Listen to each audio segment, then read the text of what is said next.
ओम अज्ञानतिमिरान्धस्य ज्ञानाञ्जनशलाकया तस्मै श्रीगुरुवे नमः। श्रीचैतन्यमनोभीष्टं स्थापितं येन भूतले स्वयं रूपा गता मह्यं ददाति स्वपदान्तिकं वन्देऽहं श्रीगुरु श्रीयुतपदकमलं श्रीगुरुं वैष्णवांश्च श्रीरूपं साग्रजातं सहगण रघुनाथान्वितं तं सजीवं साद्वैतं सावधूतं परिजनसहितं चैतन्यदेवं श्रीराधा कृष्णपादान् सहगण ललिता श्रीविशाखान्वितांश्च हे कृष्णा करुणा सिंधु दीनबंधु जगत्पदे गोपेशा गोपिका कांदा राधा कांद नमोस्तुते तप्त कांचन गौरांगी राधे वृंदावनेश्वरी वृषभानुसुते प्रणमामि हरिप्रिये वाञ्छाकल्पतरुभ्यश्च कृपा सिन्धुभ्य एव च पतितानां पावनेभ्यो वैष्णवेभ्यो नमो नमः। विष्णुपादाय कृष्णपृष्ठाय भूतले श्रीमदे भक्तिवेदान्त स्वामी नामिने नमस्ते सरस्वते देवे गौरवाणी प्रचारिणे निर्विशेष शून्यवादी पाश्चात्य देशतारिणे जय श्री कृष्ण चैतन्य प्रभु नित्यानंद अद्वैत गदाधर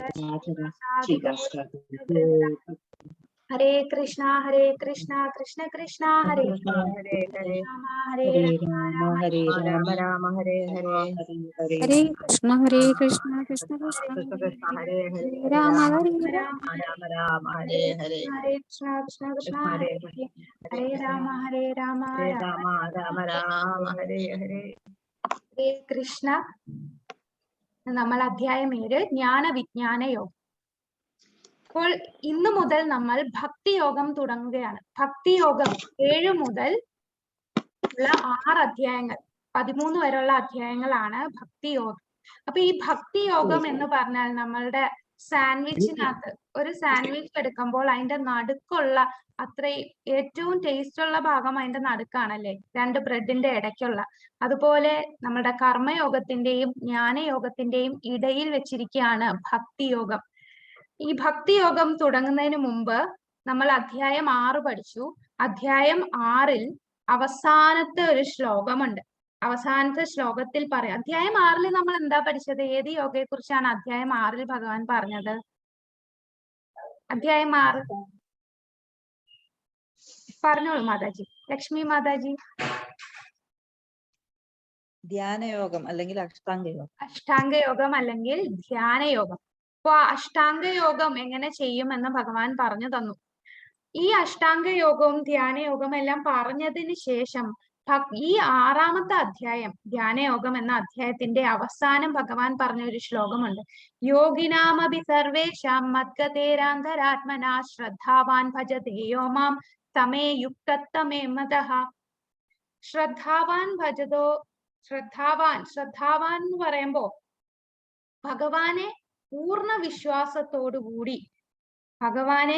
വിശ്വാസത്തോടുകൂടി എങ്ങനെ മദ്ഗതേരാന്തരാത്മന, നമ്മുടെ മനസ്സിൽ ഭഗവാനെ എപ്പോഴും സ്മരിച്ചുകൊണ്ട്, പൂർണ്ണ വിശ്വാസത്തോടെ ഭഗവാനെ സ്മരിച്ചുകൊണ്ട് പൂർണ്ണ വിശ്വാസത്തോടുകൂടി ഭഗവാന് വേണ്ടി സേവ ചെയ്തുകൊണ്ടിരിക്കുന്നവൻ, അദ്ദേഹത്തിന് വേണ്ടി സേവ ചെയ്ത് ബന്ധപ്പെട്ടിരിക്കുന്നവൻ, അവനാണ് ഏറ്റവും വലിയ യോഗി എന്നാണ് പറഞ്ഞത്. അപ്പൊ അഷ്ടാംഗ യോഗം എന്ത് പ്രയാസമുള്ള യോഗമാണെന്ന് നമുക്ക് മനസ്സിലായി.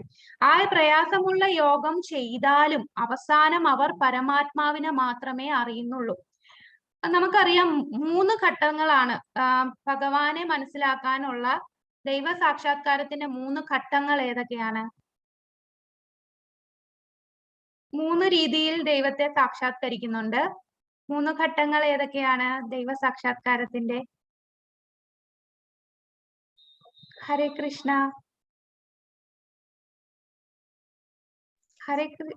പറഞ്ഞോളൂ മാതാജി. ബ്രഹ്മൻ, പരമാത്മാ, ഭഗവാൻ. അതെ, ബ്രഹ്മൻ, പരമാത്മാ, ഭഗവാൻ. 3 ഘട്ടത്തിലാണ് ദൈവ സാക്ഷാത്കാരം ചെയ്യുന്നത്. അതില് ഏറ്റവും ഉയർന്നതാണ് ഭഗവാൻ. ഈ അഷ്ടാംഗ യോഗം ചെയ്താൽ പോലും അവർ അവസാനം ഇത്രയും വർഷം തപസ്സിരുന്നാൽ അവസാനം പരമാത്മാവിനെ മാത്രമേ മനസ്സിലാക്കുന്നുള്ളൂ. എന്നാൽ ഭക്തി യോഗം ചെയ്യുമ്പോൾ അവർ ഏറ്റവും വലിയ ദൈവസാക്ഷാത്കാരത്തിന്റെ ഏറ്റവും ഉന്നത തലമായ ഭഗവാനെ മനസ്സിലാക്കാൻ സാധിക്കുന്നു. ഭക്തിയോഗം തുടങ്ങുന്നത് തന്നെ ഭഗവാനെ അറിഞ്ഞുകൊണ്ടാണ് തുടങ്ങുന്നത്. അഷ്ടാംഗ യോഗം ഇത്രയും കഠിനമായി ചെയ്താലും അവസാനം ഭക്തിയോഗത്തിന്റെ തുടക്കത്തിൽ മാത്രം എത്തുകയുള്ളൂ. അപ്പൊ അത്രയും ഉയർന്ന യോഗമാണ് ഭക്തിയോഗം. ആ ഭക്തിയോഗയുടെ ആദ്യത്തെ അധ്യായമാണ് ജ്ഞാന വിജ്ഞാന യോഗം. അപ്പം എങ്ങനെ നമുക്ക് ഭഗവാനെ നിരന്തരം നമ്മളുടെ അന്തരാത്മാവിൽ ഭഗവാനെ എങ്ങനെ സ്മരിക്കാൻ സാധിക്കും എന്ന് ഈ അധ്യായത്തിൽ ഭഗവാൻ പറഞ്ഞു തരും. ഭക്തിയുത സേവനം എങ്ങനെ ചെയ്യാമെന്ന് ഭഗവാൻ പറഞ്ഞു തരികയാണ്. 3-ാമത്തെ അധ്യായത്തിൽ കർമ്മയോഗം പറഞ്ഞു, 4-ാമത്തെ അധ്യായത്തിൽ ജ്ഞാനം പറഞ്ഞു, 5-ാമത്തെ അധ്യായത്തിൽ കർമ്മയോഗം നിഷ്കാമമായിട്ട് കർമ്മം ചെയ്യുന്ന കാര്യവും പറഞ്ഞു. പിന്നീട് അഷ്ടാംഗ യോഗവും പറഞ്ഞതിന് ശേഷം ഭഗവാൻ അവസാനം പറഞ്ഞു ഏറ്റവും ബെസ്റ്റ് യോഗ എന്ന് പറയുന്നത് ഭക്തി യോഗയാണ്. അങ്ങനെ നമ്മൾ ഈ അധ്യായത്തിൽ ഭക്തി യോഗ തുടങ്ങുകയാണ്. ഈ ഭക്തി യോഗയിൽ ആദ്യത്തെ ശ്ലോകം നോക്കാം. ശ്രീ ഭഗവാനുവാച മയ്യാസക്തമനാ പാർത്ഥ യോഗം യുഞ്ജൻ മദാശ്രയഃ അസംശയം സമഗ്രം മാം യഥാ ജ്ഞാസ്യസി തച്ഛൃണു. ശ്രീ ഭഗവാൻ പറഞ്ഞു, ഹേ കുന്തിപുത്ര, എന്നെ കുറിച്ചുള്ള പൂർണ്ണ ബോധത്തോടെ എന്നിൽ ആസക്തമായ മനസ്സോടുകൂടി യോഗം പരിശീലിക്കുന്നത് കൊണ്ട് സംശയങ്ങൾ നീങ്ങി എന്നെ പൂർണ്ണമായി അറിയാൻ കഴിയുന്നത് എങ്ങനെയെന്ന് പറയാം, കേൾക്കൂ. തച്ഛൃണു എന്നാണ് പറയുന്നത്. തച്ഛൃണു എന്ന് പറഞ്ഞാൽ കേൾക്കൂ. അപ്പൊ ഇവിടെ ഭഗവാനെ കുറിച്ച് അറിയാനായിട്ട് ആദ്യം നമ്മൾ എന്ത് ചെയ്യണമെന്നാണ് പറയുന്നത്. ഇവിടെ കേൾക്കൂ. നമ്മൾ കേട്ടാണ് ആദ്യം ഭഗവാനെ മനസ്സിലാക്കുന്നത്. നമ്മൾ 9 തരത്തിലുള്ള ഭഗവത് സേവനമുണ്ട്. ആർക്കെങ്കിലും പറയാൻ പറ്റുമോ എന്തൊക്കെയാണ് 9 തരത്തിലുള്ള ഭഗവത് സേവനം? ഭക്തിയുത സേവനം പ്രഹ്ലാദ് മഹാരാജാവാണ് പറഞ്ഞത്. 9 തരത്തിൽ നമുക്ക് ഭക്തിയുത സേവനം ചെയ്യാം. ആർക്കാണ് പറയാൻ സാധിക്കുക? എനിക്ക് തോന്നുന്നു ഇതിൽ കുറെ പേര് നേരത്തെ പഠിച്ചിട്ടുള്ളവരുണ്ട്. പറഞ്ഞോളൂ.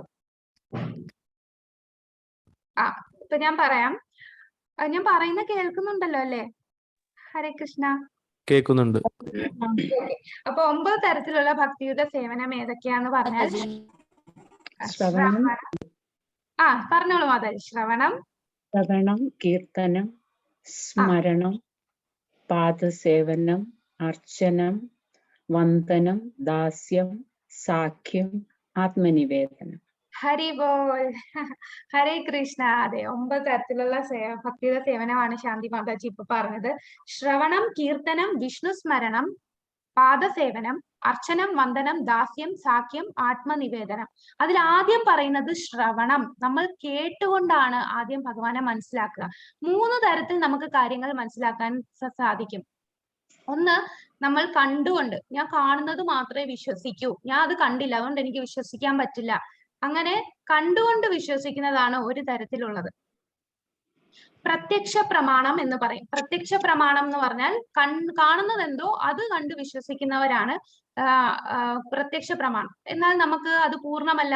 കൊറോണ വൈറസിനെ നമുക്ക് കാണാൻ സാധിക്കില്ല, എന്നിട്ടും അതുണ്ടെന്ന് നമ്മൾ മനസ്സിലാക്കിയില്ലേ. അപ്പൊ കാണാൻ പറ്റാത്ത പല കാര്യങ്ങളുണ്ട്, അതുകൊണ്ട് കണ്ടത് മാത്രം വിശ്വസിക്കാം എന്നുള്ളത് പൂർണ്ണമായ ഒരു ജ്ഞാനം നമുക്ക് കിട്ടില്ല. രണ്ടാമത്തത് അനുമാന പ്രമാണം. അനുമാനം എന്ന് പറഞ്ഞാൽ നമ്മൾ ഇന്റർപ്രറ്റ് ചെയ്യും, പ്രഡിക്റ്റ് ചെയ്യും, ഇങ്ങനെ ആയിരിക്കാം സംഭവിക്കുക. അതായത് നമ്മളിപ്പോ ഒരു കുക്ക് ചെയ്യുമ്പോൾ കുക്കറിനകത്ത് ഇത്ര വിസിൽ വന്നാൽ ഇത് വെന്ത് കാണും എന്ന് നമ്മൾ ഊഹിച്ച് പറയാണ്. അപ്പൊ ഊഹാപോഹങ്ങളിൽ കൂടെ ചെയ്യുന്നതാണ് അനുമാനം. അനുമാനം എന്ന് പറയുന്ന ഊഹാപോഹവും അതും എപ്പോഴും ശരിയാവണമെന്നില്ല, അത് പൂർണ്ണമായ ജ്ഞാനമല്ല. മൂന്നാമത്തെ തരമാണ് ഇതുപോലെ നമ്മൾ കേട്ടുകൊണ്ട് ശബ്ദ പ്രമാണം എന്ന് പറയും. അപ്പൊ പ്രത്യക്ഷ പ്രമാണം, അനുമാന പ്രമാണം, അതുപോലെ ശബ്ദ പ്രമാണം എന്ന് പറഞ്ഞാൽ നമ്മൾ കേൾക്കുകയാണ്.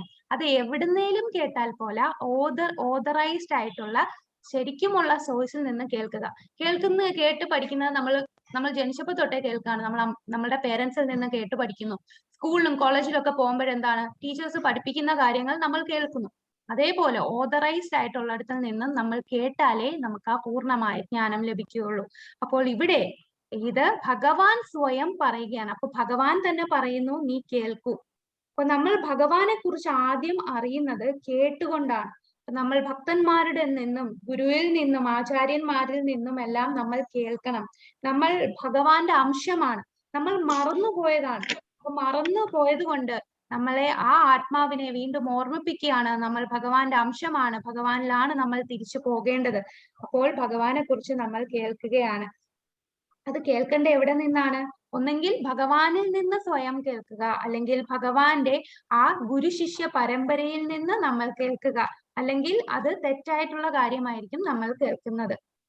ശ്രീമദ് ഭാഗവതത്തിൽ പറയുന്നുണ്ട് നാമജപം ചെയ്യുക എന്ന്. നമ്മൾ ഹരേ കൃഷ്ണ മഹാമന്ത്രം ചെയ്യുമ്പോൾ ഭക്തിയുത സേവനത്തിലെ 3 കാര്യങ്ങളാണ് നടക്കുന്നത്: ശ്രവണം, കീർത്തനം, വിഷ്ണു സ്മരണം. നാമം ജപിക്കുമ്പോൾ നമ്മൾ ചെയ്യേണ്ടത്, നമ്മൾ കേൾക്കുകയാണ് ചെയ്യേണ്ടത്. നമ്മൾ ആ ഓരോ നാമവും, ആ 16 നാമങ്ങളും ചെവി കൊണ്ട് കേൾക്കുക. അതാണ് ആദ്യം ചെയ്യുക, കേൾക്കുക. പിന്നെ ഭഗവാനെ കുറിച്ച് സ്മരിക്കുക. ശ്രവണം, കീർത്തനം, നമ്മൾ നാവ് കൊണ്ട് ഭഗവാനെ കീർത്തിക്കുകയാണ്.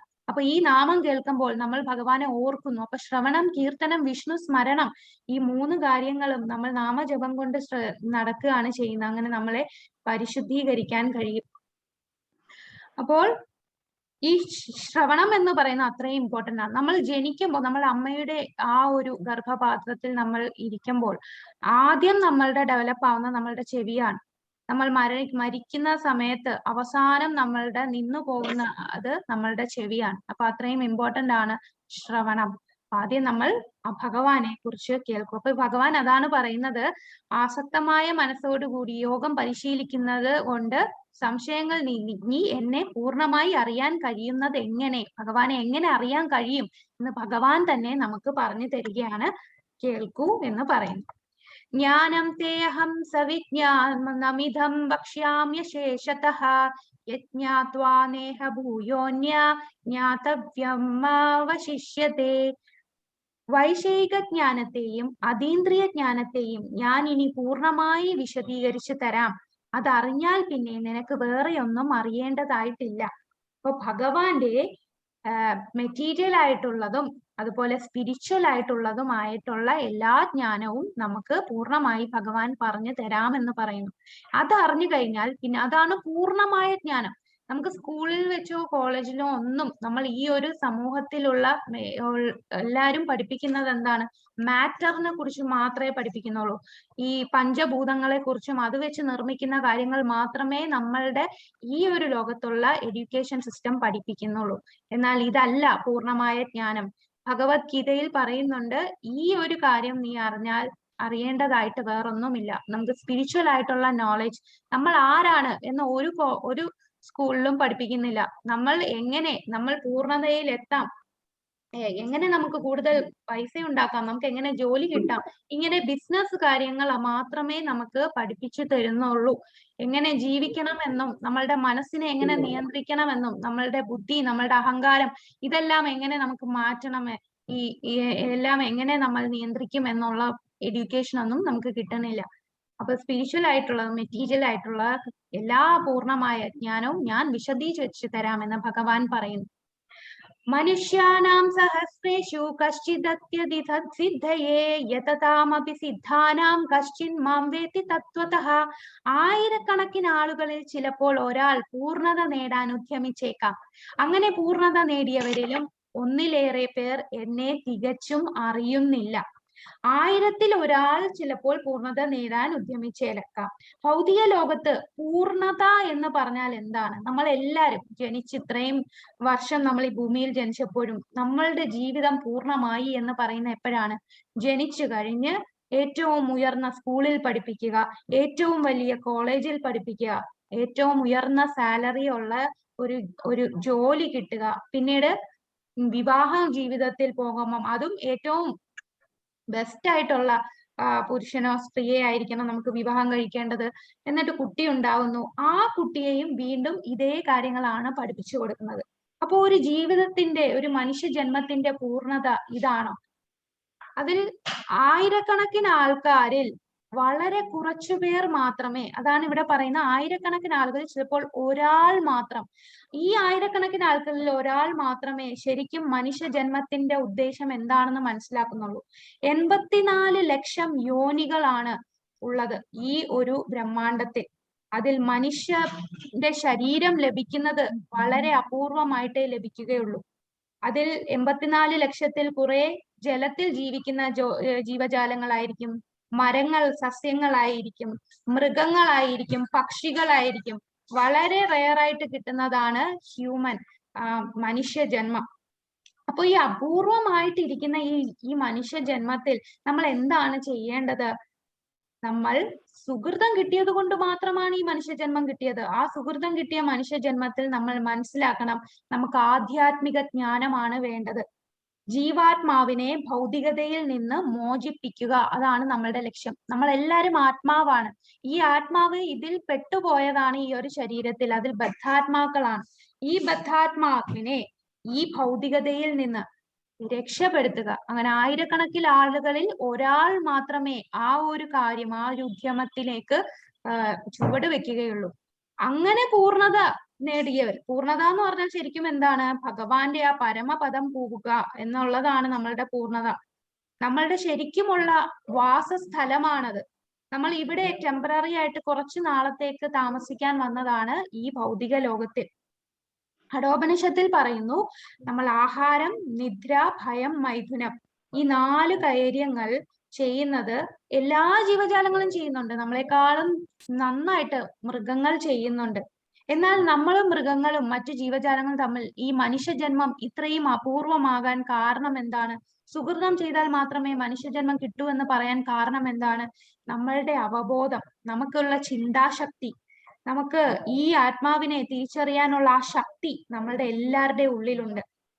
ആ മൃഗങ്ങൾക്ക് അതിന്റെ ഭൗതിക പ്രകൃതിയിൽ നിന്ന് മുക്തനാവാൻ വളരെ പ്രയാസമാണ്.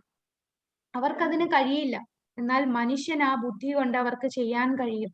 അവർ ധർമ്മത്തിനനുസരിച്ച് ജീവിക്കാൻ സാധിക്കും.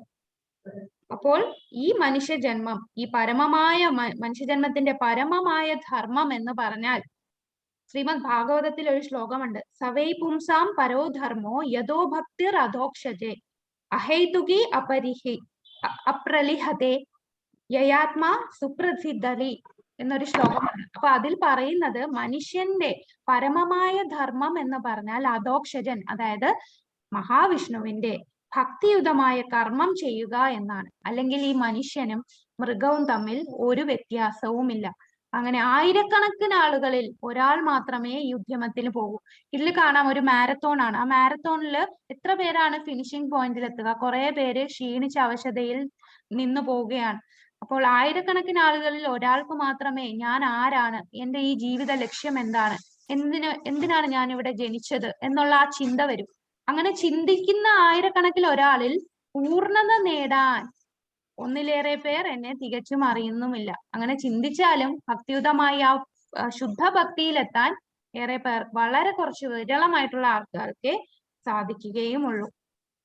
4-ാമത്തെ ശ്ലോകത്തിൽ പറയുന്നു, ഭൂമിരാരപോ നലോ വായു ഖമ്മനോ ബുദ്ധിരേവ ച അഹങ്കാരമിതീയം മേ ഭിന്ന പ്രകൃതിരഷ്ടധ. ഭഗവാൻ പറയാണ്, എന്റെ ഭിന്നമായ ഭൗതിക പ്രകൃതി, ഭൂമി, ജലം, അഗ്നി, വായു, ആകാശം, മനസ്സ്, ബുദ്ധി, മിഥ്യാഹങ്കാരം, ഇങ്ങനെ ഈ 8 എണ്ണം അടങ്ങുന്നതാണ് ഭഗവാന്റെ ഭിന്നമായ ഭൗതിക പ്രകൃതി. ഭിന്നം എന്ന് പറഞ്ഞാൽ സെപ്പറേറ്റഡ്, ഭഗവാനിൽ നിന്നും സെപ്പറേറ്റ് ആയിട്ടുള്ള ആ ഒരു ശക്തി, ഭൗതിക പ്രകൃതിയാണ്. അതിനൊരു എക്സാമ്പിൾ ആയിട്ട് പ്രഭുപാദർ എഴുതിയിട്ടുണ്ട്, ഒരു പശുവും പശുവിന്റെ പാലും. പശുവിന്റെ ഭിന്നമായ ആ ഒരു ശക്തിയാണ് പാല്. അപ്പം ഭഗവാനിൽ നിന്നും ഭിന്നമായ ഭൗതിക പ്രകൃതിയാണ് ഭൂമി, ജലം, അഗ്നി, വായു, ആകാശം, മനസ്സ്, ബുദ്ധി, മിഥ്യാഹങ്കാരം എന്നിങ്ങനെ 8 എണ്ണം അടങ്ങിയിരിക്കുന്നു. അപ്പൊ ഇത് പഞ്ചഭൂതങ്ങളും സൂക്ഷ്മേന്ദ്രിയങ്ങളും. പഞ്ചഭൂതങ്ങളാണ് ഭൂമി, ജലം, അഗ്നി, വായു, ആകാശം. ഇതാണ് സൂക്ഷ്മേന്ദ്രിയങ്ങൾ. മൊത്തത്തിൽ 24 മൂലകങ്ങളാണ് ഭൗതിക പ്രകൃതിയിൽ വരുന്നത്. അത് നമ്മൾ ജ്ഞാനയോഗം തുടങ്ങുമ്പോൾ മനസ്സിലാവും. അപ്പൊ ജഡവസ്തുവാണ് ഭഗവാന്റെ ഈ ശക്തി. ഭഗവാൻ ഭൗതിക പ്രകൃതിയെ സൃഷ്ടിക്കാനായിട്ട് ശരിക്കും 3 പുരുഷാവതാരം എടുക്കുന്നുണ്ട്. ആ പുരുഷാവതാരം എന്താണെന്ന് നമുക്കൊന്ന് നോക്കാം. അത് ഗോലോക ചാർട്ട് അത് മനസ്സിലാക്കിയാൽ നമുക്ക് ഭഗവാന്റെ ആ ഒരു ശക്തിയെ കുറിച്ച് മനസ്സിലാക്കാൻ സാധിക്കും. അപ്പൊ നമുക്ക് ആ ഒരു ഗോലോക ചാർട്ട് എന്താണെന്ന് നമുക്ക് നോക്കാം.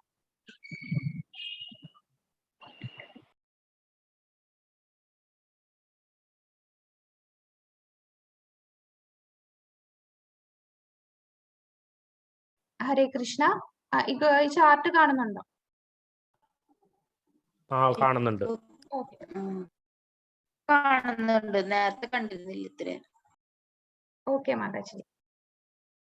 ഇതാണ് ഭഗവാന്റെ ക്രിയേഷൻ എങ്ങനെയാണ്, ഈ ഭൗതിക പ്രപഞ്ചം എങ്ങനെയാണ് ഭഗവാൻ നിർമ്മിച്ചത് എന്നുള്ള ഒരു ചാർട്ടാണ്. ശ്രീമദ് ഭാഗവതത്തിൽ നിന്നും ബ്രഹ്മസംഹിത എന്നീ ശാസ്ത്രങ്ങളിൽ നിന്നും എഴുതിയ ഒരു ഗ്രാഫിക്കൽ ആയിട്ട് നമുക്ക് കിട്ടിയതാണ് ഈ ഗോലോക ചാർട്ട് എന്ന് പറയുന്നത്. അപ്പൊ ഭഗവാന് 2 പ്രകൃതികളുണ്ട്, 2 ലോകങ്ങളുണ്ട്. ഒന്ന് ആധ്യാത്മിക ലോകവും ഒന്ന് ഭൗതിക ലോകവും.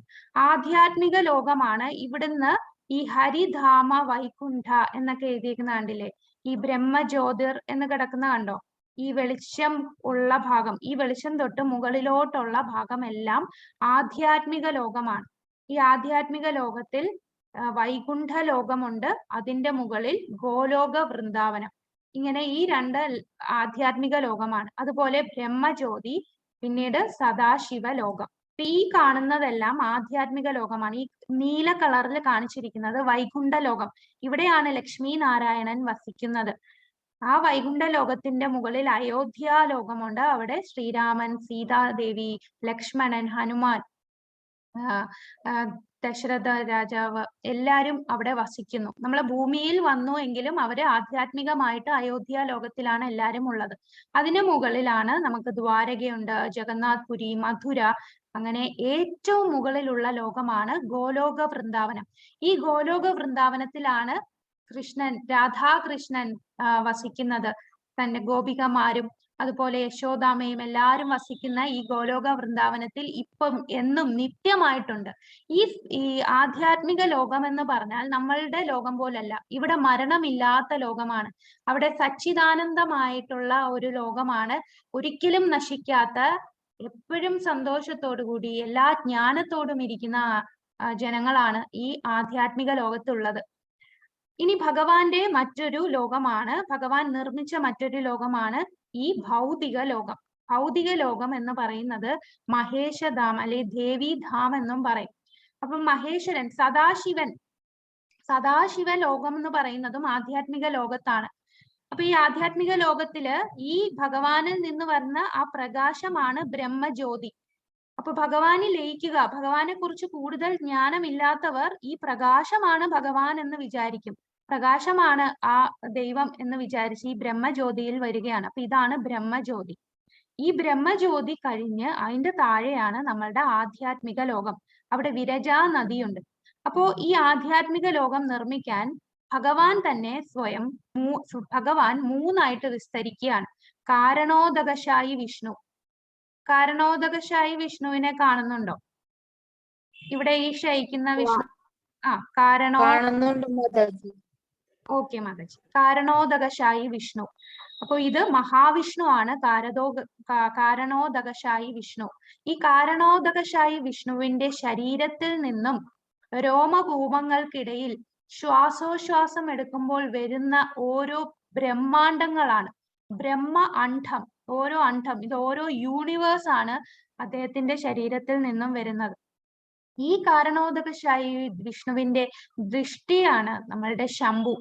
അങ്ങനെ ശംഭു, പിന്നെ രമാദേവിയുടെ ആ ഒരു നിഴലാണ് മായ. അപ്പൊ ദുർഗാദേവിയാണ് ഇതെല്ലാം പരിപാലിക്കാൻ ഏൽപ്പിച്ചിരിക്കുന്നത്. ശംഭുവും ദുർഗയും കൂടെ ചേർന്നാണ് നമ്മളുടെ ഈ ഭൗതിക ലോകത്തെ പരിപാലിക്കുന്നത്. അതുകൊണ്ട് ഇത് ദേവീധാമം അല്ലെ മഹേശധാമം എന്ന് പറയും. ഈ ധാമത്തിന്റെ പ്രത്യേകത, ഇവിടെ സമയമുണ്ട്. എന്നാൽ സ്പിരിച്വൽ വേൾഡിൽ, ആധ്യാത്മിക ലോകത്ത് സമയം ഇൻഫിനിറ്റി ആണ്. അവിടെ സമയം പോകുന്നില്ല. നമ്മളുടെ ഈ ലോകത്താണ് സമയമുള്ളത്. അതുകൊണ്ടാണ് നമുക്ക് ഓരോ വയസ്സുള്ളത്. നമ്മളെല്ലാം മരിക്കുന്നു, വീണ്ടും ജനിക്കുന്നു. അപ്പൊ സമയം, കാലം എന്നുള്ളത് ഈ ഭൗതിക ലോകത്താണുള്ളത്. അപ്പൊ ഇതില് ഈ കാരണോദകശായി വിഷ്ണുവിന്റെ ശരീരത്തിൽ നിന്നും അനേക കോടിക്കണക്കിന് ബ്രഹ്മാണ്ടങ്ങളാണ് ആ രോമകൂപങ്ങളിൽ നിന്നും വരുന്നത്. അദ്ദേഹത്തിന് ഒന്ന് ശ്വാസം വിടുമ്പോൾ ആ ശ്വസനം എക്സൈൽ ചെയ്യുമ്പോൾ ശ്വസനം വിടുമ്പോഴാണ് ഈ ബ്രഹ്മാണ്ടങ്ങൾ അദ്ദേഹത്തിന്റെ ശരീരത്തിൽ നിന്നും വരുന്നത്. ശ്വാസം എടുക്കുമ്പോൾ ഈ എല്ലാ ബ്രഹ്മാണ്ടവും അദ്ദേഹത്തിന്റെ ശരീരത്തിന്റെ അകത്തോട്ട് പോകുന്നു. അപ്പൊ ഇതില് ഒരു ബ്രഹ്മാണ്ടമാണ് ഈ കറുത്ത കളറിൽ ഇവിടെ കാണിച്ചിരിക്കുന്നത്. ഈ അനേകായിരം സ്വർണ്ണ കളറിലുള്ള ഈ ബ്രഹ്മാണ്ടങ്ങൾ, ഇതെല്ലാം ഓരോ യൂണിവേഴ്സ് ആണ്.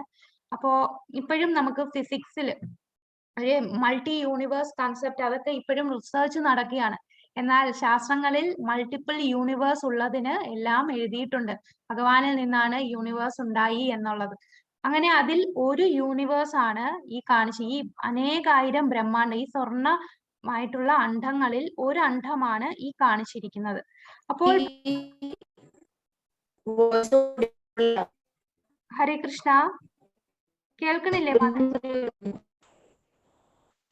ഹരേ കൃഷ്ണ, കേൾക്കാൻ പറ്റുന്നില്ലേ? ആർക്കും കേൾക്കാൻ പറ്റുന്നില്ലേ? കേൾക്കുന്നുണ്ട്. ക്ലിയർ അല്ല. ക്ലിയർ അല്ലേ പറയുന്നത്? ക്ലിയർ ആണ്.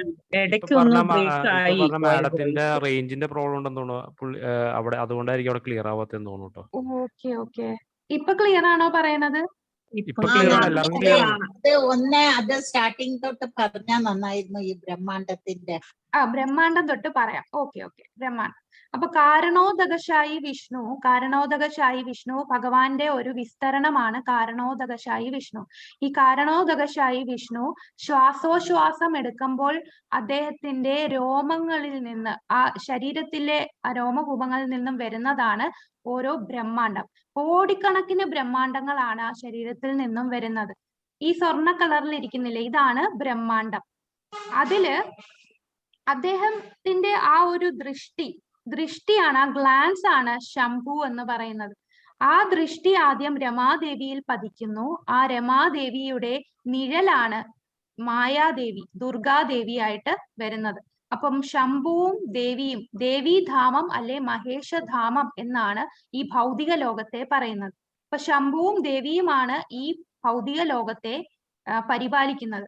അവർക്കാണ് ആ ഡ്യൂട്ടി കൊടുത്തിരിക്കുന്നത്. ഭഗവാൻ ഓരോ ദേവഗണങ്ങൾക്ക് ഓരോ ഡ്യൂട്ടിയാണ് കൊടുത്തിരിക്കുന്നത്, ഡെമിഗോഡ്സ് എന്ന് പറയും. അപ്പോൾ ഇവിടെ ശംഭുവും ദേവിയും ഈ ബ്രഹ്മാണ്ടങ്ങളെ എല്ലാം പരിപാലിക്കുകയാണ്. ഈ ഒരു ഭൗതിക ലോകത്തിന്റെ പ്രത്യേകത എന്താണ്? ഇവിടെ സമയമുണ്ട്, കാലം ഇവിടെ ആക്ട് ചെയ്യുകയാണ്. എന്നാൽ ആധ്യാത്മിക ലോകത്ത് സമയമില്ല. അതുകൊണ്ടാണ് ഇവിടെ ജനിക്കുന്ന എല്ലാവർക്കും മരണമുണ്ട്. അപ്പോൾ ഇതില് ഒരു ബ്രഹ്മാണ്ടത്തെയാണ് ഇവിടെ ഈ കറുത്ത കളറില് കാണിച്ചിരിക്കുന്നത്. ഇപ്പൊ പറയുന്നൊക്കെ ക്ലിയർ ആണോ? കേൾക്കുന്നുണ്ടോ? കേൾക്കുന്നുണ്ട്. ഓക്കെ മാതാജി. ഹരേ കൃഷ്ണ. അതില് ഒരു ബ്രഹ്മാണ്ടമാണ്, അത് മാത്രം ക്ലിയർ ആവുന്നുണ്ടോ മാതാജി? ഓക്കെ മാതാജി. ഇടയ്ക്ക് കേൾക്കണില്ലേ? ഞാൻ ഒന്നുകൂടെ ട്രൈ ചെയ്യാം. അതില് ഒരു ബ്രഹ്മാണ്ടമാണ് ഈ കാണിച്ചിരിക്കുന്ന ഈ ഒരു സർക്കിൾ. ഒരെണ്ണത്തിന് മാത്രം, ഓരോ ബ്രഹ്മാണ്ടത്തിന്റെ അകത്ത് ഇതേപോലെ തന്നെ ആയിരിക്കും. അതിലൊരു ബ്രഹ്മാണ്ടമാണ് ഈ കാണിച്ചിരിക്കുന്നത്. അപ്പോൾ ഈ കാരണോദകശായി വിഷ്ണു എല്ലാ ബ്രഹ്മാണ്ടങ്ങളെയും നിർമ്മിച്ചു. ഇനി ഭഗവാൻ അടുത്തത് ഓരോ ബ്രഹ്മാണ്ടത്തിന്റെ അകത്തും ഗർഭോദകശായി വിഷ്ണുവായിട്ട് കയറുകയാണ്. അപ്പോൾ ഒരു വിഷ്ണു, മഹാവിഷ്ണു, അതാണ് കാരണോദകശായി വിഷ്ണു. അദ്ദേഹത്തിന്റെ ശരീരത്തിൽ നിന്നും ബ്രഹ്മാണ്ടങ്ങൾ ഉണ്ടാകുന്നു. അടുത്തത് ഗർഭോദകശായി വിഷ്ണു. ഈ ഗർഭോദകശായി വിഷ്ണു ഗർഭോദക കടലിലാണ് വസിക്കുന്നത്. അദ്ദേഹത്തിന്റെ നാഭിയിൽ നിന്നാണ് ആരുണ്ടാകുന്നത്? ആരാണ്? ബ്രഹ്മാവ് ഉണ്ടാകുന്നു. അപ്പോൾ നമ്മൾ താമസിക്കുന്ന ബ്രഹ്മാണ്ടത്തില് നമ്മളുടെ ബ്രഹ്മാവ് ചതുർമുഖനാണ്. ചതുർമുഖൻ എന്ന് പറഞ്ഞാൽ നാല് തലയുള്ള ബ്രഹ്മാവ് ഉള്ള യൂണിവേഴ്സിലാണ് നമ്മൾ താമസിക്കുന്നത്. അതുപോലെ കോടിക്കണക്കിന് യൂണിവേഴ്സ് ഉണ്ട്. ആ ഓരോ യൂണിവേഴ്സിലും ബ്രഹ്മാവ് 10 തലയുള്ള ബ്രഹ്മാവുണ്ട്, 100 തലയുള്ള ബ്രഹ്മാവുണ്ട്. അങ്ങനെ ബ്രഹ്മാവിന്റെ തലയുടെ എണ്ണം അനുസരിച്ച് ആ ബ്രഹ്മാണ്ടത്തിന്റെ വലിപ്പവും വലുതായിരിക്കും. അപ്പൊ നമ്മൾ ഒരു കൊച്ചു ബ്രഹ്മാണ്ടത്തിലാണ്, ഒരു ചെറിയ യൂണിവേഴ്സിലാണ്, ചതുർമുഖനായ ബ്രഹ്മാവുള്ള ആ ഒരു യൂണിവേഴ്സിലാണ് നമ്മൾ താമസിക്കുന്നത്. അപ്പോ നമുക്ക് നോക്കാം നമ്മളുടെ സ്ഥാനം എവിടെയാണ് ഈ യൂണിവേഴ്സിനകത്ത് നിന്ന് നോക്കാം. അപ്പൊ ഭഗവാന്റെ നാഭിയിൽ നിന്നും ഈ ഒരു താമരയിലാണ് ബ്രഹ്മാവ് ഉണ്ടാകുന്നത്. ആദ്യം ബ്രഹ്മാവിനെ സൃഷ്ടിക്കും. ബ്രഹ്മാവിനെ സൃഷ്ടിച്ചതിന് ശേഷം ബ്രഹ്മാവിനോട് പറഞ്ഞിട്ട് ബാക്കിയുള്ള ലോകങ്ങൾ ഉണ്ടാക്കാൻ പറയും. അപ്പൊ ഈ ലോകങ്ങളെല്ലാം ഉണ്ട്, അവിടെയുള്ള ഓരോ ജനങ്ങൾ സൃഷ്ടിക്കൂ എന്ന് പറയാണ് ബ്രഹ്മാവിന്റെ അടുത്ത്. അപ്പൊ ഇവിടെ 14 ലോകങ്ങളാണ് ഉള്ളത്. സത്യലോകം, ഇത് കാണുന്നുണ്ടോ? ലോകങ്ങളൊക്കെ കാണാൻ പറ്റുന്നുണ്ടോ? ഉണ്ട്. സത്യലോകം മാതാജി അതൊന്നും കൂടെ പറഞ്ഞു, അത് ക്ലിയർ ആയില്ല. ഭയങ്കര ഡൗട്ട്. ഏതാണ് പ്രഭു? ഈ പറഞ്ഞത് ആ സർക്കിൾ മൊത്തം ഒരു യൂണിവേഴ്സ് ആണോ അത്? അതെ അതെ, അത് ഒറ്റ യൂണിവേഴ്സ് ആണ്. അതെ അതെ, ആ ഒരു യൂണിവേഴ്സ്. ഇതുപോലെ കോടിക്കണക്കിന് യൂണിവേഴ്സിൽ ഒരു യൂണിവേഴ്സ് മാത്രമായിട്ട് കാണിച്ചിരിക്കുകയാണ്. ഓക്കെ, അപ്പോ ഈ യൂണിവേഴ്സില് ഓരോ യൂണിവേഴ്സിന്റെ അകത്തും ഗർഭോദകശായി വിഷ്ണു ആയിട്ട് ഭഗവാൻ വിസ്തരിക്കുന്നു. ഈ ഗർഭോദകശായി വിഷ്ണുവിന്റെ നാഭിയിൽ നിന്നും ബ്രഹ്മാവ് ഉണ്ടാകുന്നു. ആ ബ്രഹ്മാവുള്ള ആ ഭഗവാന്റെ ആ തണ്ടില് 14 ലോകങ്ങളുണ്ട്. അതിൽ ഏറ്റവും മുകളിലുള്ള ലോകമാണ് സത്യലോകം. അവിടെയാണ് ബ്രഹ്മാവ് സ്ഥിതി ചെയ്യുന്നത്, സത്യലോകം. തൊട്ടു താഴെ തപലോകം, ജനലോകം, മഹർലോകം കാണാലോ, മഹർലോകം, സ്വർഗലോകം. ഇവിടെയാണ് സ്വർഗം, ഇവിടെയാണ് ഇന്ദ്രൻ താമസിക്കുന്നത്, ഡെമിഗോഡ് ദേവന്മാരെല്ലാം താമസിക്കുന്നത് ഈ സ്വർഗലോകത്താണ്. സത്യലോകം എന്ന് പറഞ്ഞാൽ ബ്രഹ്മാവിന്റെ ലോകമാണ്. തപലോകം എന്ന് പറയുന്നത് 4 കുമാരന്മാരും അതുപോലെ തപ ചെയ്യുന്ന ആൾക്കാരെല്ലാം താമസിക്കുന്ന ലോകമാണ്. ജനലോകം പ്രജാപതികളെല്ലാം താമസിക്കുന്ന ലോകം. മഹർലോകം മുനിമാരെല്ലാം താമസിക്കുന്ന ലോകമാണ് മഹർലോകം. സ്വർഗലോകത്താണ് ദേവന്മാര്, ഇന്ദ്രനെല്ലാം താമസിക്കുന്നതാണ് സ്വർഗം. അതിന്റെ താഴെയാണ് ഭുവർ ലോകം. ഭുവർ ലോകത്ത് ഗോസ്ലി സ്പിരിറ്റ്, പോലെ പ്രേതങ്ങൾ ഒക്കെ ഉള്ള, ശരീരമില്ലാത്ത ആ ഒരു അവസ്ഥയിലുള്ള പ്രേതങ്ങളൊക്കെ അലയുന്ന, അതാണ് ഭുവർ ലോകം എന്ന് പറയുന്നത്. നടുക്കാണ് നമ്മളുടെ ഭൂമിയുള്ള ഭൂർലോകം. ഇവിടെയാണ് മനുഷ്യർ താമസിക്കുന്ന സ്ഥലമാണ് ഭൂർലോകം. അപ്പം നമുക്കറിയാം ഭുവർ ഇപ്പൊ ഭൂമി, ഭുവർലോകം, സ്വർഗലോകം. ഇപ്പൊ സ്വർഗലോകത്ത് ദേവന്മാര് താമസിക്കുന്നു. അതിന്റെ മുകളിൽ 4 ലോകങ്ങളുണ്ട്. അതിൽ ഏറ്റവും മുകളിലാണ് സത്യലോകത്താണ് ബ്രഹ്മാവ് വാഴുന്നത്. അതിന്റെ താഴെ ലോവർ പ്ലാനറ്റ്സ് ആയിട്ട് അത്തല, വിത്തല, സുത്തല, തലതല, മഹാതല, രസതല, പാതാള. പാതല എന്ന് പറഞ്ഞാൽ മായാദാനവന്മാരുടെ സ്ഥലമാണ്. പിന്നെ ഡീമൺസ് ഒക്കെ വാഴുന്ന സ്ഥലമാണ് വിത്തല. സുതല ലോകത്താണ് നമ്മളുടെ മഹാബലിയെ ചവിട്ടി താഴ്ത്തിയത് പാതാളത്തിലാണെന്നാണ് നമ്മൾ എല്ലാരും പറയുന്നത്. ശരിക്കും ഈ സുതല എന്ന ലോകത്താണ് നമ്മുടെ മഹാബലി ഇപ്പോഴും വാഴുന്നത്. അവിടെയാണ് വാമനദേവനും അവിടെ മഹാബലിയുടെ ഡോർ കീപ്പർ ആയിട്ട് ഇപ്പോഴും നിൽപ്പുണ്ട്. ഇത് തലാലോകം. അവിടെയാണ് മായാദാനവൻ, ഡീമൺ, ഒരു അസുരൻ താമസിക്കുന്ന സ്ഥലമാണ്. മഹാതല, ഇവിടെ നാഗങ്ങളുടെ ലോകമാണ് മഹാതല. രസാതല എന്ന് പറയുന്ന ദൈത്യാസിന്റെ ലോകം. പാതാള എന്ന് പറയുന്നതും വാസുകി ഭരിക്കുന്ന നാഗലോകമാണ്. ഈ ലോകത്തുള്ളവരുടെയൊക്കെ ശരീരം നാഗത്തിന്റെ ശരീരമാണ്. നമ്മളുടെ മനുഷ്യ ശരീരം 2 കൈ 2 കാല് ഇങ്ങനെ ഒരു ശരീരം. അതുപോലെ നാഗങ്ങളുള്ള ലോകമാണ്, നാഗങ്ങളായിരിക്കും അവിടെ ഭരിക്കുന്നത്. അതാണ് പാതാള ലോകം, അതുപോലെ മഹാതല. അങ്ങനെ ഈ ഓരോ ലോകം. പിന്നെ ഇതിന്റെ സൈഡിലായിട്ട് നമുക്ക് ധ്രുവലോകം കാണാം. ഈ ധ്രുവ പ്ലാനറ്റ്, ഈ പ്ലാനറ്റ് നമുക്ക് എല്ലാ ദിവസവും പോൾ സ്റ്റാർ എന്ന് പറയും. നമ്മൾ ആകാശത്ത് നല്ല പ്രകാശത്തോട് കാണുന്ന ആ ഒരു നക്ഷത്രം, അതാണ് ധ്രുവ നക്ഷത്രം. അതിനടുത്തായിട്ടാണ് ക്ഷീരോദകശായി വിഷ്ണുവായിട്ട് ഭഗവാൻ വിസ്തരിക്കുന്നത്. അപ്പൊ 3 വിഷ്ണു ഉണ്ട്. കാരണോദകശായി വിഷ്ണു, ഗർഭോദകശായി വിഷ്ണു, ക്ഷീരോദകശായി വിഷ്ണു. ഈ ക്ഷീരോദകശായി വിഷ്ണു ആണ് നമ്മളുടെ എല്ലാവരുടെയും ഉള്ളിൽ പരമാത്മാവായിട്ട് സ്ഥിതി ചെയ്യുന്നത്. അപ്പൊ ഭഗവാന്റെ ആ ഒരു വിസ്തരണമാണ് ഇവിടെ നമ്മൾ മനസ്സിലാക്കിയത്. ഇതാണ് ഒരു ബ്രഹ്മാണ്ടത്തിന്റെ ഇതുപോലെ കോടിക്കണക്കിന് ബ്രഹ്മാണ്ടങ്ങളിൽ ഭഗവാൻ ഗർഭോദകശായ വിഷ്ണുവായിട്ടുണ്ട്. അതുപോലെ ബ്രഹ്മാവുണ്ട്. അവിടുത്തെ ബ്രഹ്മാവിന്റെ നമ്മളുടെ ബ്രഹ്മാവ് ചതുർമുഖനാണ്. അതുപോലെ മറ്റു പല ബ്രഹ്മാണ്ടങ്ങളിലും ആ ബ്രഹ്മാണ്ടത്തിന്റെ സൈസ് കൂടുതലാണെങ്കിൽ ബ്രഹ്മാവിന്റെ തലയും അത്രയും കൂടുതൽ തലയുള്ള ബ്രഹ്മാവായിരിക്കും. ഇതാണ് നമ്മളുടെ യൂണിവേഴ്സ്. അപ്പൊ നമ്മളുടെ സ്ഥാനം നോക്കൂ, ഭഗവാന്റെ സ്ഥാനം എവിടെയാണെന്ന് നോക്കൂ. ഈ ഭഗവാനെ കുറിച്ചുള്ള ജ്ഞാനമാണ് ഭക്തിയോഗയിൽ നമ്മൾ മനസ്സിലാക്കുന്നത്. ഹരേ കൃഷ്ണ. അപ്പൊ ഇതൊരു മൊത്തത്തിൽ കൂടുതൽ എക്സ്പ്ലെയിൻ ചെയ്യാനാണെങ്കിൽ നമുക്ക് ഒരു ക്ലാസ് തന്നെ മതിയാവില്ല, അത്രയ്ക്കുണ്ട് നമുക്ക് ഇതിനെക്കുറിച്ച് പറയാൻ. ഇതാണ് ഓവറോൾ ആയിട്ടുള്ള ഈ ഗോലോക ചാർട്ടിന്റെ എക്സ്പ്ലനേഷൻ. ഹരേ കൃഷ്ണ. അപ്പൊ ഇത് കേൾക്കാൻ പറ്റിയോ എല്ലാവർക്കും? കേൾക്കാൻ പറ്റി. ഓക്കെ, കേൾക്കാൻ പറ്റി മാതാജി. പറ്റി മാതാജി, പക്ഷെ ആകെ കൺഫ്യൂഷൻ ആയി. കൺഫ്യൂഷൻ. അന്ന് ക്ലാസ് കഴിഞ്ഞ് ഞാൻ ഒന്നുകൂടെ പറയാം. ക്ലാസ് വീഡിയോ ക്ലോസ് ചെയ്തിട്ട് സംശയമുള്ളത് പറഞ്ഞുതരാം മാതാജി.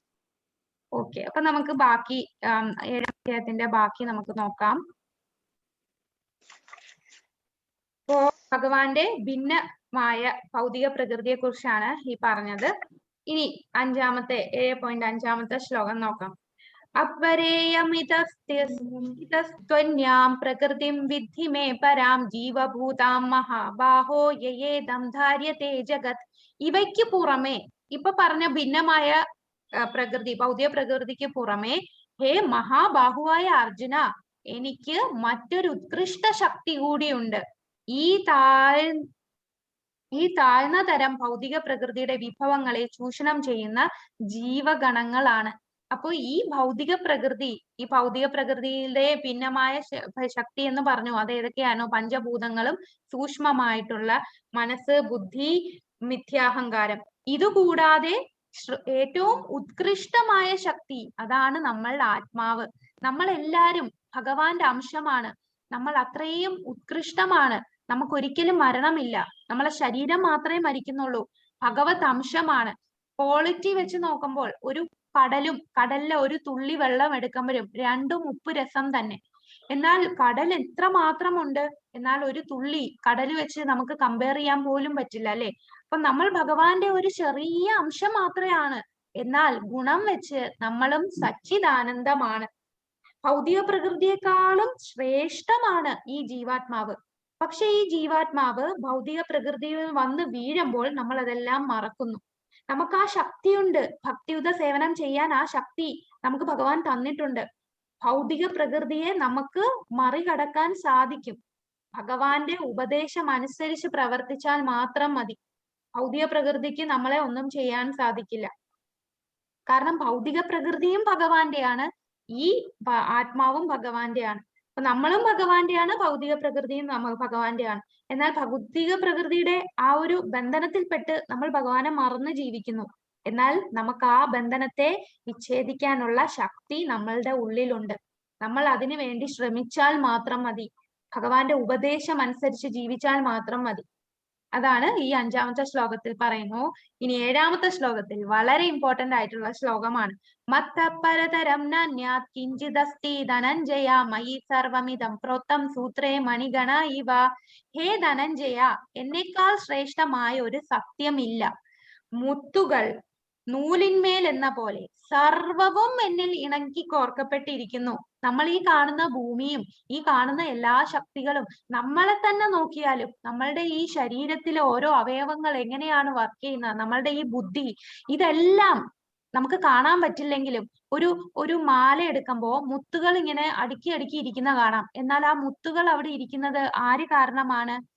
മുത്തുകൾ നൂലിന്മേൽ എന്ന പോലെ, ആ നൂലുള്ളത് കൊണ്ടാണ് മുത്തുകൾ ഇങ്ങനെ അറേഞ്ച് ചെയ്തിരിക്കുന്നത്. പക്ഷെ ഇതിനകത്ത് നമുക്ക് നൂലിനെ കാണാൻ സാധിക്കുമോ? ഇല്ല, നൂല് നമ്മൾ കാണുന്നില്ല. ഈ പുറത്തുള്ള മുത്തുകൾ മാത്രമേ കാണുന്നുള്ളൂ. അതുപോലെ ആ നൂലുള്ളത് കൊണ്ട് മാത്രമാണ് മുത്ത് ഇങ്ങനെ ഇരിക്കുന്നത്. ഭഗവാൻ ഉള്ളത് കൊണ്ട് മാത്രമാണ് നമുക്കെല്ലാം ചെയ്യാൻ സാധിക്കുന്നത്. ഈ പ്രപഞ്ചം മുഴുവനും പരിപാലിക്കുന്നത് ഭഗവാനാണ്, സൃഷ്ടിച്ചത് ഭഗവാനാണ്. മുത്തുകൾ നൂലിന്മേൽ എന്ന പോലെ എല്ലാം ഭഗവാനിൽ ഇണക്കി ചേർത്തിരിക്കുകയാണ്. പക്ഷെ നമുക്ക് കാണുന്നില്ല. നമ്മൾ ഇത് ഇപ്പൊ ഈ പടത്തിൽ കാണിച്ചത് എന്താണ്? ഈ പാഠത്തിൽ കാണിച്ചിരിക്കുന്ന എന്താണ് പറയാമോ? ഇപ്പൊ നമ്മൾ പറഞ്ഞു, ഗോലോക ചാർട്ടിൽ കണ്ടു. ബ്രഹ്മാണ്ടം. ഈ കാണുന്ന ഓരോന്നും ബ്രഹ്മാണ്ടമാണ്. ഇത് ഏത് വിഷ്ണുവാണ് ഈ കിടക്കുന്നത്? കാരണോദകശാലി. ഇന്നല്ലേ മാതാജി? ഹരേ കൃഷ്ണ, പറഞ്ഞോളൂ. വിഷ്ണു. ഇപ്പൊ കാണുന്നുണ്ട് മാതാജി. കാരണോദകശായി വിഷ്ണു ആണിത്, മഹാവിഷ്ണു. ഈ മഹാവിഷ്ണുവിന്റെ ശരീരത്തിൽ നിന്ന് വരുന്ന ബ്രഹ്മാണ്ടം, ആ ബ്രഹ്മാണ്ടത്തിന്റെ അകത്താണ് ഗർഭോദകശായി വിഷ്ണു ഇരിക്കുന്നത്. അപ്പോൾ ഇതെല്ലാം, ഈ ബ്രഹ്മാണ്ടം മുഴുവൻ ഭഗവാനിൽ നിന്നാണ് വരുന്നത്. പക്ഷെ നമുക്കതൊന്നും കാണാൻ സാധിക്കുന്നില്ല. എങ്ങനെ? മുത്തുകൾ നൂലിന്മേൽ എന്ന പോലെ സർവ്വതും എന്നിൽ ഇണക്കിക്കോർക്കപ്പെട്ടിരിക്കുകയാണ്. ഭഗവാനേക്കാൾ ശ്രേഷ്ഠമായി മറ്റൊരു സത്യം ഇല്ല. അതാണ് അൾട്ടിമേറ്റ് ട്രൂത്ത്. ഏറ്റവും ശ്രേഷ്ഠമായ ആ ഒരു സത്യം എന്ന് പറയുന്നത് അത് ഭഗവാൻ തന്നെയാണ്. ഇനി എങ്ങനെയാണ് നമുക്ക് ഈ ശക്തിയെ മനസ്സിലാക്കാൻ സാധിക്കുക? നമ്മളെ പോലെ അധമരായിട്ടുള്ള ഈ ആത്മാക്കൾക്ക് ഭഗവാനെ എങ്ങനെ മനസ്സിലാക്കാം? എപ്പോഴും നമുക്ക് എങ്ങനെ ഭഗവാനെ ഓർക്കാൻ സാധിക്കും? അതിന് ഭഗവാൻ തന്നെ പറഞ്ഞു തരികയാണ്. രസോഹമപ്സു കൗന്ദേയ പ്രഭാസ്മി ശശി സൂര്യയോ പ്രണവ സർവവേദേഷു ശബ്ദക്കേ പൗരുഷം ഋഷു. ഹേ കുന്തിപുത്ര, ജലത്തിലെ രസം, സൂര്യചന്ദ്രന്മാരിലെ പ്രകാശം, വേദമന്ത്രങ്ങളിലെ പ്രണവം, ആകാശത്തിന്റെ ശബ്ദം, പുരുഷന്റെ പൗരുഷം, ഇതെല്ലാം ഞാനാകുന്നു. ജലത്തിലെ രസം ഭഗവാൻ. നമ്മൾ എല്ലാവരും എല്ലാ ദിവസവും വെള്ളം കുടിക്കുന്നുണ്ട്. വെള്ളം കുടിക്കാതെ നമുക്ക് ജീവിക്കാനേ കഴിയില്ല. ഈ വെള്ളത്തിന്റെ ടേസ്റ്റ് ആണ് ഭഗവാൻ എന്ന് പറയും. നമ്മൾ സയൻസിൽ പഠിക്കുന്നത് ടേസ്റ്റ്ലെസ്, കളർലെസ്, ഓഡർലെസ് ആണ് വെള്ളം എന്നൊക്കെയാണ് നമ്മൾ സ്കൂളിൽ പഠിക്കുക. എന്നാൽ ഭഗവാൻ പറയുന്നു വെള്ളത്തിന്റെ ആ രുചി അത് ഞാനാകുന്നു. നമ്മൾ നല്ല ചൂടത്ത് ക്ഷീണിച്ചു വലഞ്ഞ് വന്ന് ഇരിക്കുകയാണ്. അപ്പൊ നമുക്ക് എന്ത് കിട്ടിയാലാണ് നമുക്ക് ആ ഒരു സമാധാനം കിട്ടുക? ക്ഷീണിച്ച് ദാഹിച്ചിരിക്കുമ്പോ നമുക്ക് എന്ത് കുടിക്കുമ്പോഴാ സമാധാനം കിട്ടുക? വെള്ളം തന്നെ കുടിക്കണം അല്ലേ? നമ്മൾ കടലിൽ ഇഷ്ടം പോലെ വെള്ളമുണ്ട്. ആ കടൽ വെള്ളം എടുത്ത് നമുക്ക് കുടിക്കാൻ പറ്റുമോ? അതിന് ഉപ്പ് രസമാണ്. എന്നാൽ ശരിക്കുമുള്ള ആ ഒരു ശുദ്ധമായ വെള്ളം കുടിക്കുമ്പോൾ നമുക്ക് കിട്ടുന്ന ആശ്വാസം, ആ ജലത്തിലെ രസമാണ് ഭഗവാൻ. അപ്പോൾ നമ്മൾ എപ്പോഴെല്ലാം ജലം കുടിക്കുന്നോ, നമ്മൾ വെള്ളം കുടിക്കാത്ത ദിവസം ഇല്ല. വെള്ളം കുടിക്കുമ്പോൾ എല്ലാം നമ്മൾ ചിന്തിക്കണം. ഭഗവാൻ തന്നെ പറയാണ്, മറ്റാരുമല്ല, ഭഗവാൻ സ്വയം പറയാണ്, ഹേ കുന്തിപുത്ര, ജലത്തിലെ രസം, ജലത്തിന്റെ ആ ടേസ്റ്റ് ഞാനാണ്. ജലം കുടിക്കുമ്പോൾ ഇനി മുതൽ നമ്മൾ ഓർക്കുക, അവിടെ ഭഗവാനുണ്ട്. സൂര്യനെയും ചന്ദ്രനെയും നമ്മൾ എല്ലാ ദിവസവും കാണുന്നുണ്ട്. സൂര്യനെ കാണാത്ത ദിവസങ്ങളില്ല. അപ്പൊ ഈ സൂര്യൻ നമുക്ക് പ്രകാശം തരുന്നുണ്ട്. പക്ഷെ നമ്മൾ എന്നും കിട്ടുന്നോണ്ട് നമ്മൾ ശ്രദ്ധിക്കുന്നില്ല അല്ലെ? പക്ഷെ ഭഗവാൻ പറയുകയാണ്, സൂര്യചന്ദ്രന്മാരിലെ പ്രകാശം അത് ഞാനാണ്. ഈ സൂര്യനും ചന്ദ്രനും പ്രകാശം കിട്ടിയത് ഭഗവാനിൽ നിന്നാണ്. വേദമന്ത്രങ്ങളിലെ പ്രണവം, അതായത് ഓം എന്ന ആ ശബ്ദം, എല്ലാ നാമങ്ങളിലും ഓം ഉണ്ട്. ഓം നമോ ഭഗവതേ വാസുദേവായ, ഓം നമോ നാരായണായ നമ, അല്ലെ? എത്ര മന്ത്രങ്ങളാണ് ഓമിൽ തുടങ്ങുന്നത്. ഇപ്പൊ ഭഗവാൻ പറയാണ്, വേദമന്ത്രങ്ങളിലെ ഓം, ആ പ്രണവം ഞാനാകുന്നു. പക്ഷേ നമ്മളുടെ ഹരേ കൃഷ്ണ മഹാമന്ത്രത്തിൽ ഓം ഇല്ലല്ലോ. അതെന്തായിരിക്കാം? ഹരേ കൃഷ്ണ മഹാമന്ത്രത്തിൽ ഓം ഇല്ല. വേദമന്ത്രങ്ങളിലെ പ്രണവമാണ് ഞാനെന്ന് പറയുന്നു. ഹരേ കൃഷ്ണ മന്ത്രത്തിൽ കൃഷ്ണനുണ്ട്. അപ്പൊ ഭഗവാൻ പറയാണ്, ഓം ആണ് ഞാൻ. അപ്പൊ ഈ പറയുന്ന ഞാൻ ഭഗവാന്റെ നാമം കൃഷ്ണൻ അതിലുണ്ടല്ലോ. ഓം കൃഷ്ണായ നമ എന്ന് നമ്മൾ ഒരിക്കലും പറയില്ല. കൃഷ്ണ എന്ന നാമത്തിൽ എല്ലാം അടങ്ങുന്നു. ആ വേദമന്ത്രം, പ്രണവം, ഓം എല്ലാം ഭഗവാന്റെ കൃഷ്ണൻ എന്നുള്ള നാമത്തിൽ തന്നെയുണ്ട്. അപ്പൊ വേദമന്ത്രങ്ങളിലെ പ്രണവം ഭഗവാനാണ്. ആകാശത്തിന്റെ ശബ്ദം പുരുഷന്മാരിലെ പൗരുഷം. പുരുഷന്മാരിലെ പൗരുഷം എന്ന് പറഞ്ഞാലും നമ്മൾക്കെല്ലാം ഉള്ള എബിലിറ്റി, എന്ത് കാര്യം ചെയ്യുമ്പോഴും നമ്മളുടെ ആ ഒരു ഉത്സാഹത്തോടു കൂടി നമ്മൾ എത്ര പെർഫെക്റ്റ് ആയിട്ട് ഓരോ കാര്യങ്ങൾ ചെയ്യുന്നു, നമ്മൾക്ക് ആ ഉള്ളിലുള്ള ആ ശക്തി, അതെല്ലാം ഭഗവാന്റെയാണ്. അപ്പൊ നമ്മൾ ഇപ്പൊ ഇനി മുതൽ ചിന്തിക്കുക, ആരെങ്കിലും കൂടുതൽ നന്നായിട്ട് പെർഫോം ചെയ്യുകയൊക്കെ ചെയ്താൽ അത് ഭഗവാന്റെ ശക്തി കൊണ്ടാണ് അവർക്ക് അത്രയും ഭംഗിയായിട്ട് കാര്യങ്ങൾ നിറവേറ്റാൻ സാധിക്കുന്നത്. ആകാശത്തിന്റെ ശബ്ദം എന്ന് ഉദ്ദേശിക്കുന്നത്, നമ്മൾ ക്ലാപ്പ് അടിക്കുമ്പോൾ ശബ്ദം ഉണ്ടാകുന്നു, അത് ആ ഒരു എയറിനകത്ത് കൂടെ ഉണ്ടാവുന്ന ശബ്ദം. ഇതാണ് എക്സാമ്പിൾ ആയിട്ട് പ്രഭുപാദർ പറയുന്നത്. അപ്പൊ ഇതെല്ലാം ഭഗവാനാണ് എന്ന് പറയുന്നു. വെള്ളത്തിലെ ആ ടേസ്റ്റ്. ഇനി മുതൽ നമ്മൾ വെള്ളം കുടിക്കുമ്പോൾ ഭഗവാനെ ഓർക്കാം. ഇനി 12ാമത്തെ ശ്ലോകത്തിൽ പറയുന്നു, യേ ചൈവ സാത്വികാ ഭാവാ രാജസാത്മാമസാചയേ മത്തയേ വേതി താൻ വിദ്ധി നത്വഹം തേഷു തേ മയി. സാത്വികങ്ങളും രാജസങ്ങളും താമസങ്ങളുമായ എല്ലാ അവസ്ഥകളും എന്റെ ശക്തിയുടെ ബഹിസ്ഫുരണങ്ങളാണ്. ഒരർത്ഥത്തിൽ അവയെല്ലാം ഞാൻ തന്നെ. എങ്കിലും ഞാൻ അവയ്ക്ക് അധീനനല്ല. ഞാൻ ഭൗതിക ഗുണങ്ങൾക്ക് അധീനനല്ല, മറിച്ച് അവയെല്ലാം എന്നിൽ നിലകൊള്ളുന്നു. അപ്പൊ ഈ ഭൗതിക പ്രകൃതിയിലുള്ള 3 ഗുണങ്ങളായ സത്വഗുണം, രജോ ഗുണം, തമോ ഗുണം ഭഗവാന്റെ ശക്തി തന്നെയാണ്. അതെല്ലാം ഭഗവാൻ തന്നെയാണ്. ഇവയെല്ലാം ഞാൻ തന്നെ. എന്നാൽ ഭഗവാൻ അവരുടെ കൺട്രോളിലല്ല. ഭഗവാൻ ഈ സത്വ രജസ് തമോ ഗുണത്തിന്റെ മുകളിലാണ്. നമ്മളെല്ലാം ഇതിന്റെ കൺട്രോളിലാണ്. സത്വഗുണം, രജോ ഗുണം, തമോ ഗുണത്തിന്റെ അധീനതയിലാണ്. എന്നാൽ ഭൗതിക ഗുണങ്ങൾക്ക് അധീനനല്ല ഭഗവാൻ. അവയെല്ലാം ഭഗവാനിൽ നിലകൊള്ളുന്നു. അതിനൊരു ഉദാഹരണമായിട്ട് പറഞ്ഞാൽ, ഒരു ജയിലില് കള്ളന്മാരും ഉണ്ട്. അതുപോലെ ജയിലില് ചിലപ്പോൾ ആ രാജാവ്, ആ രാജ്യത്തെ രാജാവും ജയിലിൽ വിസിറ്റ് ചെയ്യാം. അല്ലെങ്കിൽ നമ്മളെ പ്രൈം മിനിസ്റ്റർ ജയിലിൽ പോകുന്നു. അപ്പൊ പ്രൈം മിനിസ്റ്റർ ജയിലിൽ പോകുന്നത് കള്ളനായോണ്ടല്ല, ജയിലിൽ പിടിച്ചിടാനല്ല. എന്നാലും ജയിലിൽ പോകുന്നു. പ്രൈം മിനിസ്റ്റർ ആണ് എല്ലാം കൺട്രോൾ ചെയ്യുകയാണ്. അതുപോലാണ് ഭഗവാൻ എല്ലാം കൺട്രോൾ ചെയ്യുന്നു. ഭഗവാൻ ഒരിക്കലും ഈ സത്വ രജോ തമോ ഗുണങ്ങളുടെ അധീനതയിലല്ല. ഭഗവാനാണ് അവരെ കൺട്രോൾ ചെയ്യുന്നത്. ത്രിഭിർഗുണമയേർഭാവേ രേഭി സർവമിദം ജഗത് മോഹിതം നാഭിജാനാതി മാമേധ്യ പരമവ്യയം. ത്രിഗുണങ്ങളാൽ സത്വം രജസ് തമസ് വ്യാമോഹിതരായ ഈ ലോകം ഇവയ്ക്ക് അതീതനും അവ്യയനുമായി എന്നെ അറിയുന്നില്ല. അപ്പൊ നമ്മൾ വിചാരിക്കും, ഇത്രയും വലിയവനാണ് ഭഗവാൻ, ഇതെല്ലാം സൃഷ്ടിച്ചത് ഭഗവാനാണ്, പിന്നെ എന്തുകൊണ്ടാണ് ആൾക്കാരൊന്നും ഇത് മനസ്സിലാക്കി എല്ലാരും ഭക്തിയുത സേവനം ചെയ്യാത്തത്? അതിന് കാരണമാണ് ഭഗവാൻ ഇവിടെ പറയുന്നത്, ഈ ത്രിഗുണങ്ങളിൽ വ്യാമോഹിതരായിരിക്കുകയാണ്. അങ്ങനെ വ്യാമോഹത്തിൽ പെട്ടത് കൊണ്ടാണ് ആർക്കും ഭഗവാനെ അറിയാൻ സാധിക്കാത്തത്. ഈ ത്രിഗുണങ്ങളും ഭഗവാൻ നിർമ്മിച്ചതാണ്.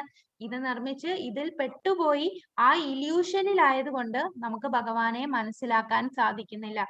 അങ്ങനെയുള്ളവർ ഈ ഭഗവത്ഗീതയിൽ പറയുന്നതിലൊന്നും വിശ്വസിക്കാൻ കഴിയില്ല. ഭഗവാന്റെ ശരീര രോമകൂമത്തിൽ നിന്നും ബ്രഹ്മാണ്ടം ഉണ്ടായെന്നൊക്കെ പറഞ്ഞാൽ അവര് പറയും ഇതൊക്കെ ചുമ്മാ കെട്ടുകഥകളാണ്, ഇതൊക്കെ വെറുതെ കുട്ടികളെ പറ്റിക്കുന്ന കഥകളാണ് എന്ന് അവർക്ക് തോന്നും. കാരണം അവർ ത്രിഗുണങ്ങളിൽപ്പെട്ട് വ്യാമോഹിതരായിരിക്കുകയാണ്. അതുകൊണ്ട് അവർക്കിത് മനസ്സിലാകുന്നില്ല. ദേവി ഹി ഏഷാ ഗുണമയീ മമ മായാ ദുരത്യയാ മാമേവ യേ പ്രപദ്യന്തെ മായാമേതാം തരന്തി. 3 പ്രകൃതി ഗുണങ്ങൾ അടങ്ങിയ എന്റെ ദിവ്യശക്തിയെ അതിജീവിക്കുക എളുപ്പമല്ല. അപ്പോൾ ഈ സത്വ രജസ് തമോ ഗുണം എന്ന് പറയുന്ന അത്രയും ശക്തിയുള്ളതാണ്, ഭഗവാൻ നിർമ്മിച്ചതാണ്. അതിനെ അതിജീവിക്കുന്നത് എളുപ്പമല്ല. എന്നാൽ ആർക്കാണ് അത് നിഷ്പ്രയാസം സാധിക്കുന്നത്? എന്നാൽ എനിക്കായി സ്വയം സമർപ്പിക്കുന്നവർക്ക് അത് നിഷ്പ്രയാസം സാധിക്കും. ഭഗവാനിൽ സമർപ്പിച്ച് ജീവിക്കുന്നവർക്ക് ഈ സംസാര സാഗരത്തെ വളരെ എളുപ്പത്തിൽ കടക്കാൻ സാധിക്കും. ഈ സംസാര സാഗരത്തിൽ പെട്ടുകിടക്കുന്ന ആ ഒരു ബദ്ധാത്മാവാണ്. അതിന് ഉദാഹരണമായിട്ടാണ് കടലിൽ കിടക്കുന്ന ഒരു ആത്മാവ്.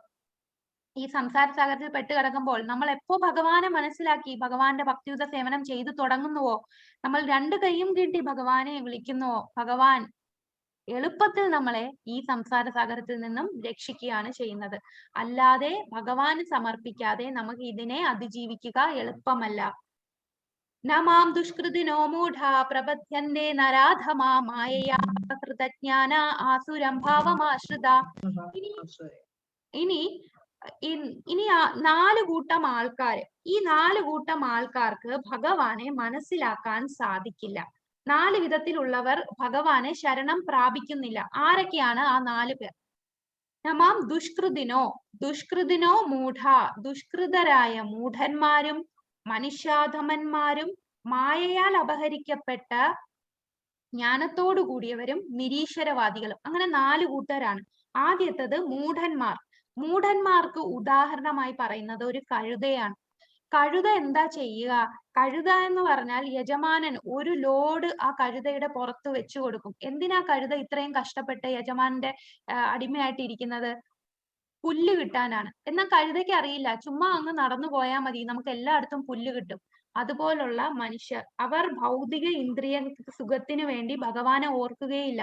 രാവും പകലും ഭൗതികമായിട്ടുള്ള ആഗ്രഹങ്ങൾ സാധിക്കാൻ വേണ്ടി കഷ്ടപ്പെടുകയാണ്, കഴുതയെ പോലെ. അതാണ് ഭഗവാൻ തന്നെ പറയുന്നു, മൂഢന്മാരാണ്. എന്തിനാണ് ഈ ഭൗതികമായിട്ടുള്ള ഇന്ദ്രിയങ്ങൾ, ഈ ടെമ്പററി ആയിട്ടുള്ള കാര്യങ്ങൾക്ക് ഇത്രയും സമയം കളയുന്നത്? വീണ്ടും ജനിക്കുന്നു, അതിനെല്ലാം അവസാനം ദുഃഖം നമ്മളുടെ ജീവിതത്തിൽ വന്നു ചേരുകയും ചെയ്യും. നമ്മൾ കഴിഞ്ഞ അധ്യായത്തിൽ പഠിച്ചു അല്ലേ, ഭൗതികമായ എന്തിനെ തൊട്ടാലും അവിടെ ദുഃഖമാണ്, അതിനാദ്യവുമുണ്ട് അന്ത്യവുമുണ്ട് എന്ന് നമ്മൾ പഠിച്ചു. അത് മനസ്സിലാകാത്തവരാണ് മൂഢന്മാർ. കഴുതയെ പോലെ രാവും പകലും അധ്വാനിച്ചു കൊണ്ടിരിക്കുന്നു, എന്നാൽ അവർ മനസ്സിലാക്കുന്നില്ല എല്ലായിടത്തും അവർക്ക് ആ ഭഗവാനെ ദർശിക്കാനും ഭഗവാനിൽ ചെന്ന് എത്താനും സാധിക്കുമെന്നുള്ളത് അവർക്കറിയില്ല.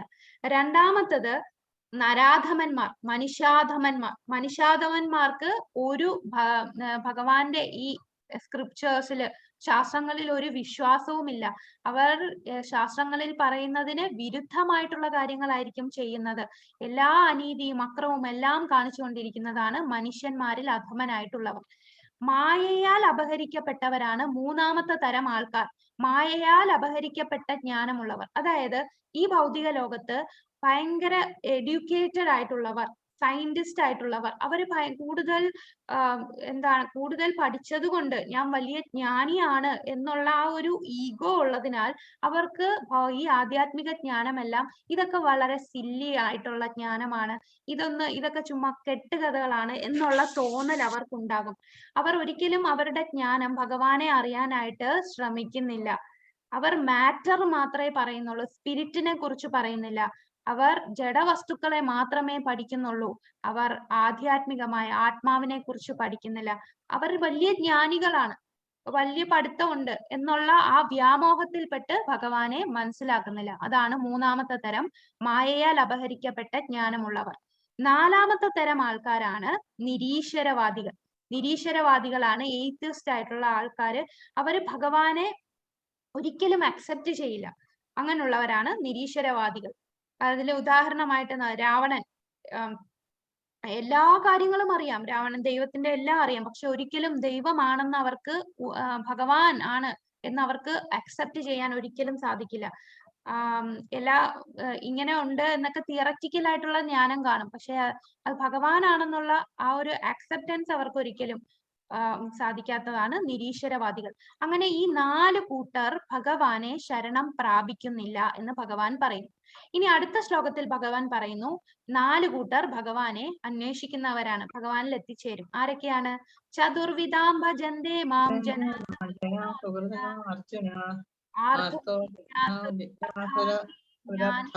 ഭരതർഷഭ. 4 കൂട്ടർ. ഹേ ഭരതകുലശ്രേഷ്ഠ, സുകൃതികളായ 4 കൂട്ടരാണ് എന്നെ ഭജിക്കുന്നത്. ഭഗവാനെ ഭജിക്കുന്ന 4 കൂട്ടരാണ്. ഒന്ന്, ദുഃഖിതർ. ദുഃഖം വരുമ്പോ നമ്മൾ ഓടി ക്ഷേത്രങ്ങളിൽ പോകും, ഭഗവാനെ ഭജിക്കാൻ പോകും, ദുഃഖം മാറ്റാൻ വേണ്ടി. രണ്ടാമത്തത് ധനകാംക്ഷി, ധനം കിട്ടാൻ വേണ്ടി ഭഗവാനെ പ്രാർത്ഥിക്കും, ധനം വേണമെന്ന്. മൂന്നാമത്തത് ജിജ്ഞാസു. ജിജ്ഞാസു എന്ന് പറഞ്ഞാൽ ഇതെന്താണ് ഈ സംഭവം, ഈ ഭഗവത്ഗീതയൊക്കെ എന്താണ് എന്ന് ചുമ്മാ ഒന്ന് അറിയാൻ വേണ്ടി വരുന്നവരാണ് ജിജ്ഞാസു. നാലാമത്തത് പരമസത്യത്തെ അന്വേഷിക്കുന്ന ജ്ഞാനി. ജ്ഞാനിയായിട്ടുള്ള വ്യക്തികൾ, അവർക്കറിയാം, അവർ സീരിയസ് ആയിട്ട് എനിക്ക് ഭഗവാനെ കൂടുതൽ അറിയണം, എനിക്ക് ഭക്തിയുത സേവനം ചെയ്യണം എന്ന് സീരിയസ് ആയിട്ട് വരുന്ന കൂട്ടർ. അങ്ങനെ 4 കൂട്ടരാണ് ഭഗവാനിൽ അഭയം തേടുന്ന 4 പേർ. ഇതില് ദുഃഖിതറും ധനകാംക്ഷിയും ജിജ്ഞാസു, ഈ 3 കൂട്ടർ അവരുടെ കാര്യം കഴിഞ്ഞാൽ അവരിട്ടിട്ട് പോകും. ദുഃഖിതർ അവരുടെ ദുഃഖം മാറാൻ വേണ്ടി ഭഗവാനെ പ്രാർത്ഥിക്കും, ദുഃഖമൊക്കെ കഴിയുമ്പോൾ ഭഗവാനെ മറന്നുപോകും. ധനകാംക്ഷികളോ ധനത്തിന് വേണ്ടി പ്രാർത്ഥിക്കും, ധനം കിട്ടിക്കഴിഞ്ഞാൽ അപ്പോഴേ വിട്ടു. ജിജ്ഞാസുക്കൾ എന്താണ് ഇതെന്ന് ഓവറോൾ ഒന്ന് അറിയണം, ഇതെന്താ ഇതിനകത്ത് പറഞ്ഞിരിക്കുന്നത്. അപ്പൊ ആ കാര്യങ്ങളൊക്കെ കേട്ട് കഴിയുമ്പോ ഓ ഇതൊക്കെയാണല്ലേ സംഭവം, ഇത്രയേ ഉള്ളൂ എന്ന് പറഞ്ഞ് അവരും അത് ഇട്ടിട്ട് പോകും. എന്നാൽ നാലാമത്തെ കൂട്ടരെന്താണ്, അത്രയും സീരിയസ് ആയിട്ട് ഭഗവാനിൽ സ്വയം അർപ്പിക്കാനായിട്ട് പരമസത്യം എന്താണെന്ന് അന്വേഷിക്കാൻ വരുന്നവരാണ് അജ്ഞാനി. തേഷാം ജ്ഞാനി നിത്യയുക്ത ഏകഭക്തിർവിശിഷ്യതേ പ്രിയോ ഹി ജ്ഞാനിതോന്യർത്ഥമഹം സജ മമ പ്രിയ.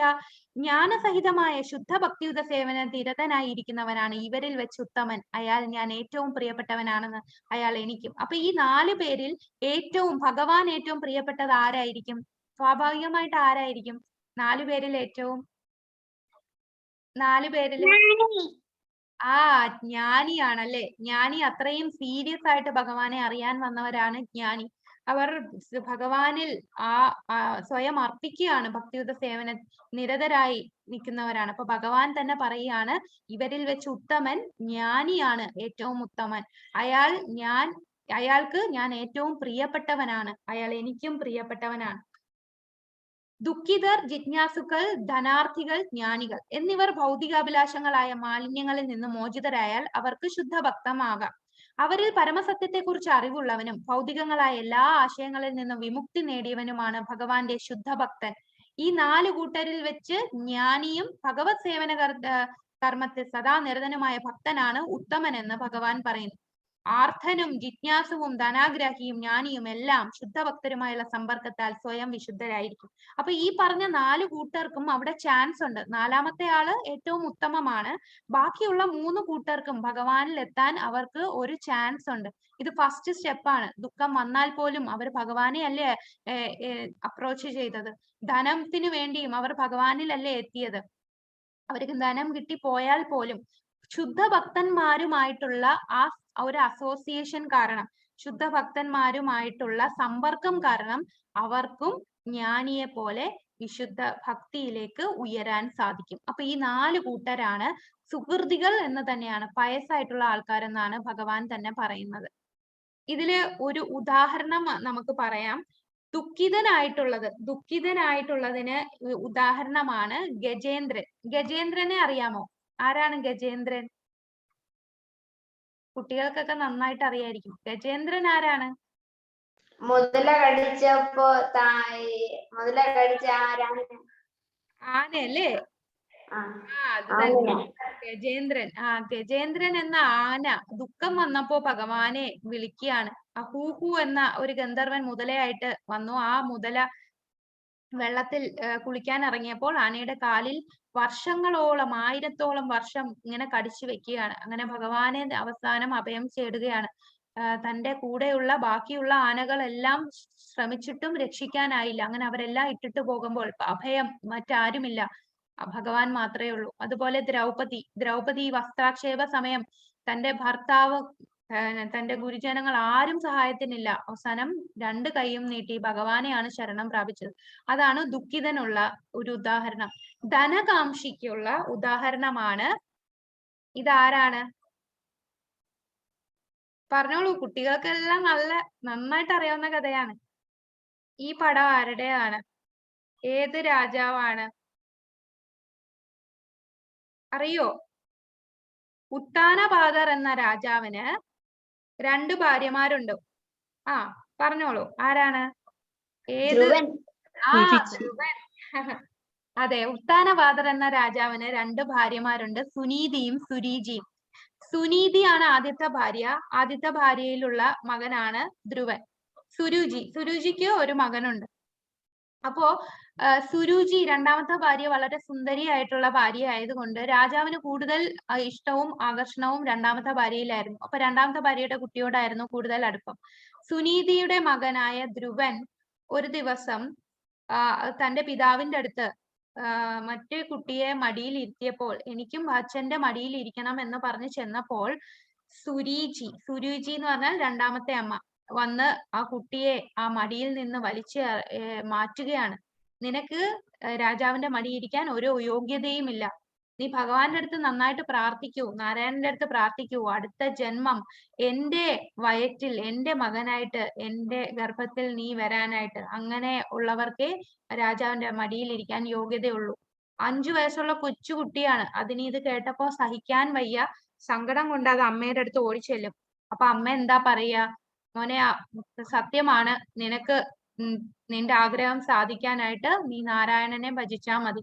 അങ്ങനെ അത്ര ദൃഢനിശ്ചയത്തോടു കൂടി ആ കുട്ടി കാട്ടിലേക്ക് പോവുകയാണ് തപസ് ചെയ്യാൻ, നാരായണനെ പ്രാർത്ഥിക്കാൻ. അങ്ങനെ തപസ് ചെയ്യാൻ ചെല്ലുമ്പോഴാണ് നാരദ മുനി ഇത് കാണും. നാരദ മുനി പറയും, കൊച്ചുകുട്ടികൾ കാട്ടിലൊന്നും പോകണ്ട, കാരണം അവിടെ വന്യമൃഗങ്ങൾ കാണും, ഇഴജന്തുക്കൾ കാണും, അപ്പോൾ നിനക്ക് പേടിയാകും. പക്ഷെ അത്ര ദൃഢനിശ്ചയത്തോടു കൂടി ഇല്ല, എനിക്ക് എന്തായാലും പ്രാർത്ഥിക്കണം എന്ന് പറഞ്ഞ്, എനിക്ക് നാരായണനെ കാണണം, ഭഗവാനെ പ്രാർത്ഥിക്കണം എന്ന് പറഞ്ഞ് പോവുകയാണ്. അങ്ങനെ ആ കുട്ടിയുടെ ദൃഢനിശ്ചയം കണ്ട് നാരദ മുനി ഒരു ഗുരുവായിട്ട് എല്ലാം ഉപദേശങ്ങൾ കൊടുക്കും, എങ്ങനെയാണ് നീ തപസ് ചെയ്യേണ്ടത് എന്നെല്ലാം പറഞ്ഞു കൊടുക്കുകയാണ്. കാമ്യവനത്തിലാണ് കുട്ടി പോകുന്നത്. ആ കാമ്യവനത്തിൽ അത് ഈ തപസ് ചെയ്യുന്നു. വെറും 6 മാസം കൊണ്ട് ഭഗവാനെ പ്രീതിപ്പെടുത്തും. കാരണം ആദ്യത്തെ ഒരു മാസം അവിടെയുള്ള പഴവർഗ്ഗങ്ങളും ജലവും എല്ലാം കഴിച്ച് അത് തപസ് ചെയ്യുന്നു, ഒറ്റക്കാലിൽ തപസ് ചെയ്യും. പിന്നീട് ഒരു മാസം പഴങ്ങളെല്ലാം നിർത്തി ജലം മാത്രമാക്കും, ഉണങ്ങിയ ഇലകൾ മാത്രമാക്കും. അതിനുശേഷം ജലവും ഒന്നുമില്ലാതെ ശ്വാസം മാത്രം. പിന്നീട് ശ്വാസം വരെ നിലച്ച് അത്രയും കഠിനമായിട്ടുള്ള വ്രതമാണ് ഈ കുട്ടി ചെയ്യുന്നത്. അങ്ങനെ 6 മാസം കൊണ്ട് ഭഗവാൻ ഈ രൂപത്തിൽ, ചതുർഭുജ രൂപത്തിൽ ഭഗവാൻ വന്ന് കുട്ടിയെ അനുഗ്രഹിക്കുകയാണ്. അപ്പൊ ഇവിടെ ധ്രുവൻ ആഗ്രഹിച്ചത് എന്താണ്? എനിക്ക് ബ്രഹ്മാവിനേക്കാളും ഉയർന്ന സ്ഥാനം കിട്ടണം. ആ ഒരു അർത്ഥമാണ്. ധനം കാംക്ഷിച്ചാണ് പ്രാർത്ഥിച്ചത് ഭഗവാന്. എന്നാൽ ധനം കാംക്ഷിച്ച് പ്രാർത്ഥിച്ചെങ്കിലും ഭഗവാനെ കണ്ടപ്പോൾ എല്ലാം മറന്നു. നിനക്ക് എന്താ വേണ്ടതെന്ന് ചോദിക്കുമ്പോൾ എനിക്കൊന്നും വേണ്ട, ഭഗവാന്റെ ഭക്തി മാത്രം മതി എന്നാണ് ഭഗവാനോട് പ്രാർത്ഥിക്കുന്നത്. അപ്പൊ ഭഗവാന്റെ അടുത്ത് നമ്മൾ അപ്രോച്ച് ചെയ്താൽ നമ്മളുടെ ആ ഒരു ഭൗതികമായിട്ടുള്ള ചെറിയ കാര്യങ്ങളെല്ലാം പയ്യെ പയ്യെ മാറി നമ്മൾ ഭഗവാനിൽ കൂടുതൽ അറ്റാച്ച്ഡ് ആവും. അതാണ് ധനം കാംക്ഷിച്ചുള്ള ധ്രുവന്റെ കഥ. അപ്പോ ഇതാണ് നമ്മൾ കാണുന്നത്. ആദ്യത്തെ പിക്ചറിൽ കാണുന്ന ആരൊക്കെയാണ്? ആദ്യത്തെ പിക്ചറിൽ കണ്ടത് നമ്മളിപ്പോ പറഞ്ഞു. ഇതാണ് ഗജേന്ദ്രൻ. ഗജേന്ദ്രന്റെ കാലില് മുതല കടിക്കുന്നു. അങ്ങനെ ഭഗവാൻ ഗരുഡന്റെ പുറത്ത് ഓടി വരികയാണ്. എന്റെ ഭക്തൻ അവിടെ വിഷമിക്കുകയാണ് എന്ന് ഓർത്ത് ഗജേന്ദ്രനെ രക്ഷിക്കാൻ ഭഗവാൻ ഈ ഗരുഡന്റെ പുറത്ത് പെട്ടെന്ന് വന്ന് ആ ചക്രം വിട്ട് ഈ ഗന്ധർവനെ ഈ മുതലയുടെ തല വെട്ടുകയാണ്.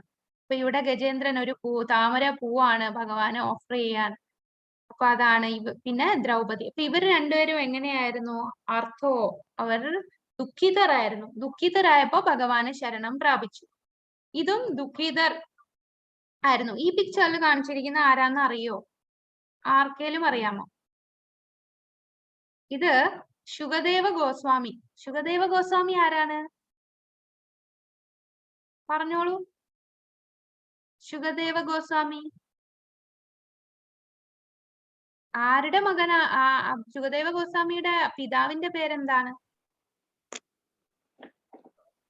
വ്യാസൻ. അതെ, വേദവ്യാസന്റെ മകനാണ് ശുകദേവ ഗോസ്വാമി. അപ്പൊ വേദവ്യാസന്റെ ഭാര്യയുടെ വയറ്റില് കുഞ്ഞിരിക്കുകയാണ് ശുകദേവൻ. അപ്പൊ ഈ ശുകദേവൻ 16 വർഷം അമ്മയുടെ ഗർഭത്തിൽ കിടക്കാണ്, പുറത്തു വരുന്നില്ല. എന്താ ചോദിക്കുമ്പോ എന്താ പറയാ?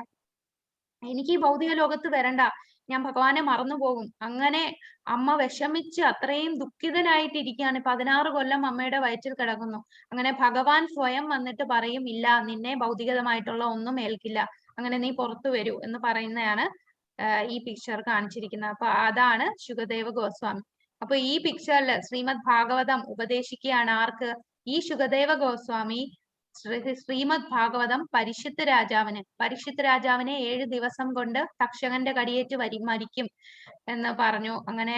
അങ്ങനെ അതൊക്കെ നമുക്കറിയാലോ. ഇങ്ങനെയാണ് പരീക്ഷിത്തിന് അങ്ങനെ ശാപം ലഭിക്കുന്നു. അങ്ങനെ പരീക്ഷിത്തിന് ശ്രീമദ് ഭാഗവതം ആ 7 ദിവസം സപ്താഹം പോലെ പറഞ്ഞു കൊടുക്കുകയാണ്.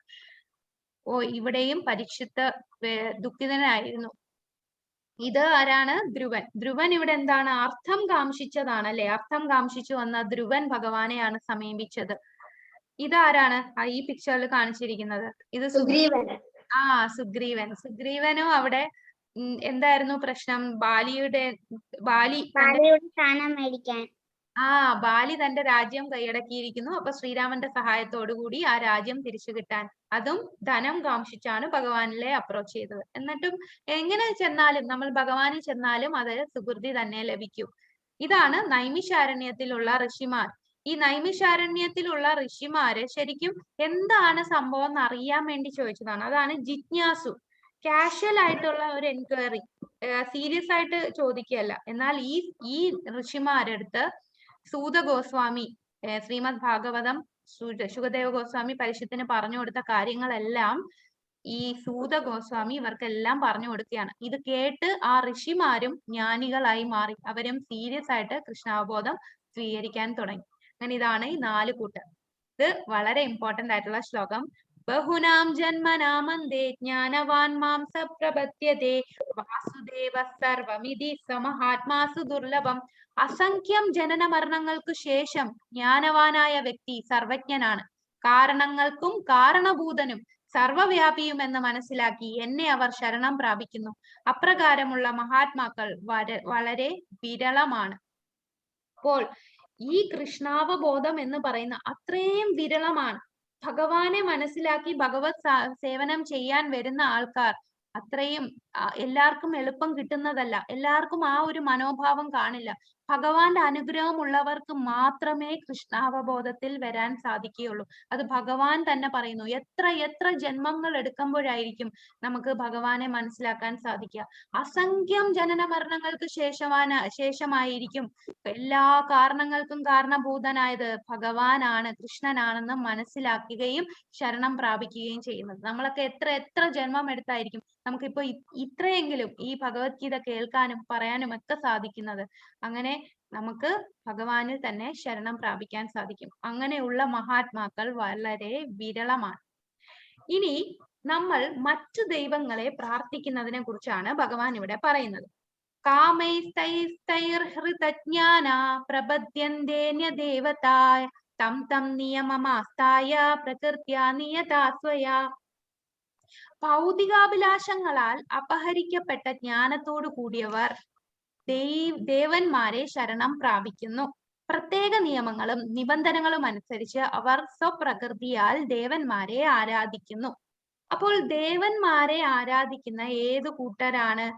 നമുക്ക് എന്തെങ്കിലും ഒരു കാര്യം സാധിക്കണമെങ്കിൽ, പെട്ടെന്ന് കാര്യം സാധിക്കണം, അതിനു വേണ്ടിയുള്ളവരാണ്, ആഗ്രഹ സാധ്യത്തിനാണ് ദേവന്മാരെ ആശ്രയിക്കുന്നത്. അപ്പൊ ദേവന്മാരടുത്ത് നമ്മൾ ആശ്രയിക്കുമ്പോൾ, പ്രാർത്ഥിക്കുമ്പോൾ എന്താണ്? പെട്ടെന്ന് തന്നെ കാര്യം നടക്കും. അപ്പൊ നമ്മൾ വിചാരിക്കും, ഏറ്റവും വലിയവനാണ് ദൈവം, ഈ ദൈവമാണ് ഏറ്റവും വലുത്. എന്നാൽ അവർക്കറിയില്ല ഈ ദേവന്മാർക്ക് ഭഗവാന്റെ പെർമിഷൻ ഉള്ളത് കൊണ്ട് മാത്രമാണ് നമുക്ക് ആ കാര്യം സാധിക്കാൻ ഉള്ള ശക്തി കൊടുക്കുന്നത്. ആ ഭഗവാന്റെ പെർമിഷൻ ഇല്ലാതെ ഒരു ദേവഗണങ്ങൾക്കും നമ്മളുടെ ഒരു ആഗ്രഹവും സാധിച്ചു തരാൻ സാധിക്കില്ല. അപ്പൊ ഇവിടെ നമ്മൾ നിയമവും നിബന്ധനവും എല്ലാം അനുസരിക്കണം. ഇവർക്കെല്ലാം ഭഗവാന്റെ പെർമിഷൻ വേണം. എന്നാൽ ഒരു ദേവഗണങ്ങൾക്കും ജന്മ മൃത്യു ജരാവ്യാധി എന്ന ഈ ലോകത്തിൽ നിന്നും രക്ഷിക്കാൻ കഴിയില്ല. അത് ഭഗവാന് മാത്രമേ കഴിയൂ.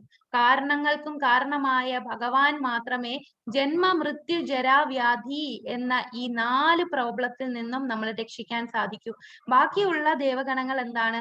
നമ്മളുടെ കാര്യസാധ്യത്തിന് വേണ്ടി നമ്മൾ എന്താഗ്രഹിക്കുന്നു? നമുക്ക് പണം വേണം എന്ന് പറഞ്ഞാൽ പെട്ടെന്ന് നമ്മൾ ഇന്ന പൂജകൾ ചെയ്താൽ മതി, നിങ്ങൾക്ക് പണം കിട്ടും. ഇപ്പോൾ ഉള്ള ജ്യോത്സ്യന്മാരെല്ലാം എന്താ ചെയ്യുന്ന? നമ്മളുടെ ഭൗതികമായിട്ടുള്ള ആഗ്രഹങ്ങൾ സാധിക്കാൻ വേണ്ടി ഓരോ പൂജകൾ ചെയ്യാൻ പറയും. നമ്മൾ ആ പൂജകൾ ചെയ്യുന്നു, നമുക്ക് കാര്യം സാധിക്കുന്നു. അപ്പോൾ നമ്മൾ വിചാരിക്കും ഇതാണ് ഏറ്റവും വലിയ ദൈവം എന്ന്. എന്നാൽ വാസ്തവത്തിൽ എന്താണ് ഇവിടെ സംഭവിക്കുന്നത്? വാസ്തവത്തിൽ നമ്മുടെ ഉള്ളിലുള്ള പരമാത്മാവ്, അതുപോലെ ഈ ദേവന്മാരുടെ ഉള്ളിലും പരമാത്മാവായിട്ട് ഭഗവാൻ തന്നെ സ്വയം ഇരിപ്പുണ്ട്. ഈ പരമാത്മാവ് നമ്മളുടെ ഉള്ളിൽ ആദ്യം ആ ദേവനോടുള്ള വിശ്വാസം നമുക്ക് തരും. ആദ്യം ആ വിശ്വാസം ഉണ്ടാക്കിയിട്ട് നമുക്ക് ആ ദേവനെ പൂർണ്ണമായിട്ടും ഫോളോ ചെയ്യാനുള്ള ശക്തി തരും. അങ്ങനെ എല്ലാ ആക്ഷനും ദേവന്മാരും നമ്മളുടെ ആഗ്രഹങ്ങൾ സഫലമാക്കി തരും. ഇത് ആണ് ശരിക്കും ദേവന്മാരെ പ്രാർത്ഥിച്ചാലുള്ളത്. അപ്പൊ ദേവന്മാരെ പ്രാർത്ഥിച്ചാലുള്ള പ്രശ്നം എന്താണ്?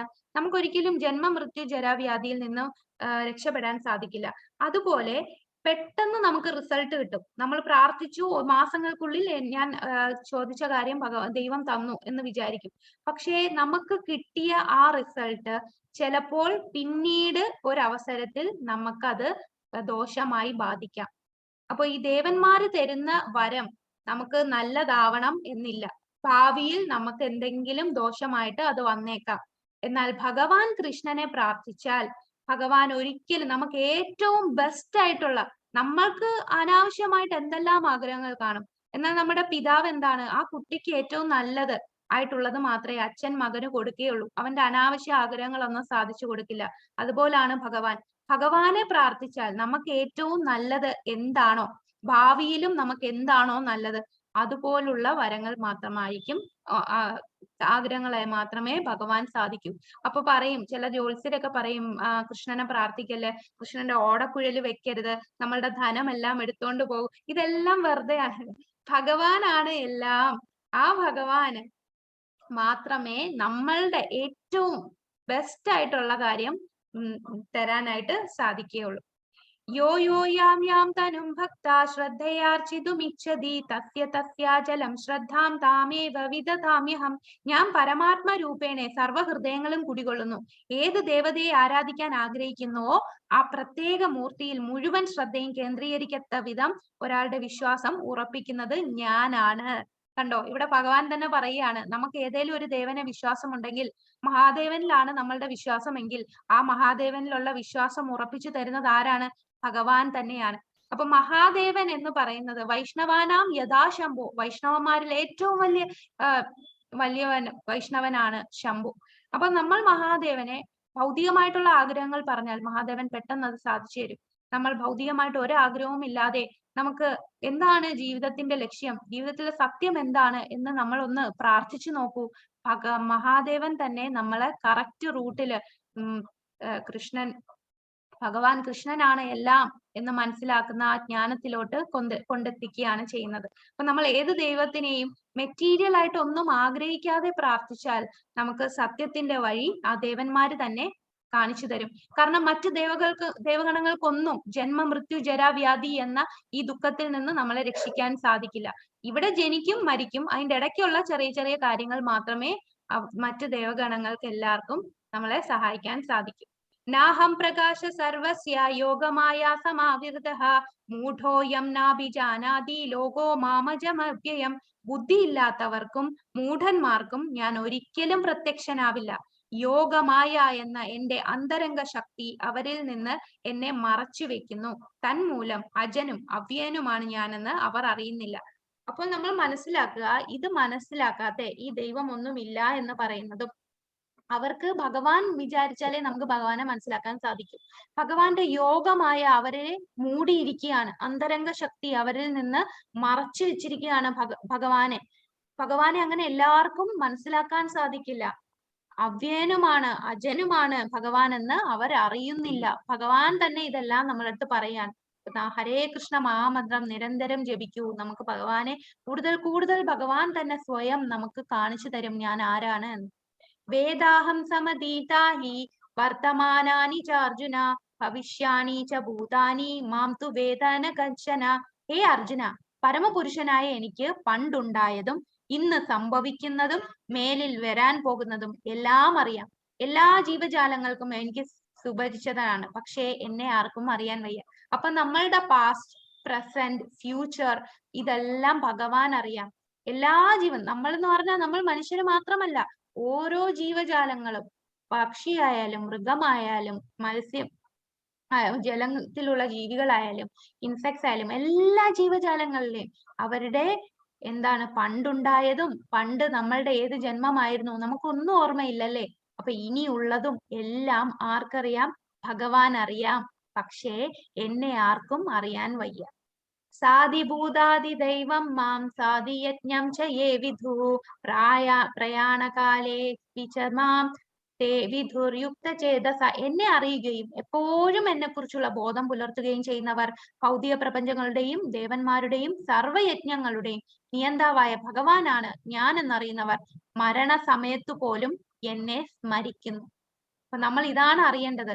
എപ്പോഴും നമ്മൾ ആ ബോധത്തിൽ ഇരിക്കുക. അപ്പൊ എങ്ങനെ ബോധത്തിൽ ഇരിക്കാന്ന് ഭഗവാൻ തന്നെ എളുപ്പ വഴി നമുക്ക് പറഞ്ഞു തന്നിട്ടുണ്ട്. വെള്ളം കുടിക്കുമ്പോൾ നമുക്ക് ഓർക്കാം, സൂര്യചന്ദ്രന്മാരെ കാണുമ്പോൾ ഓർക്കാം, അതുപോലെ മഴ പെയ്യുമ്പോൾ ആ മണ്ണിന്റെ അങ്ങനെ കുറെ പറഞ്ഞിട്ടുണ്ട്. നമ്മള് ഈ ഒരു ക്ലാസ്സിൽ അത് ഇൻക്ലൂഡ് ചെയ്തിട്ടില്ല. ഡീറ്റെയിൽഡ് ആയിട്ടുള്ള ക്ലാസ്സിൽ എല്ലാ ശ്ലോകവും കവർ ചെയ്യുമ്പോൾ മനസ്സിലാവും. അപ്പോൾ എല്ലാ അവസരത്തിലും നമുക്ക് ഭഗവാനെ തന്നെ ദർശിക്കാൻ സാധിച്ചാൽ മരണസമയത്ത് പോലും നമുക്ക് ഭഗവാനെ സ്മരിക്കാൻ സാധിക്കും. ഇതാണ് അധ്യായം 7 ഭക്തിയോഗം. ഹരേ കൃഷ്ണ കൃഷ്ണ കൃഷ്ണ ഹരേ ഹരേ, ഹരേ രാമ രാമ രാമ ഹരേ ഹരേ. ഹരേ കൃഷ്ണ കൃഷ്ണ കൃഷ്ണ കൃഷ്ണ ഹരേ ഹരേ, ഹരേ രാമ രാമ രാമ ഹരേ ഹരേ. ഹരേ കൃഷ്ണ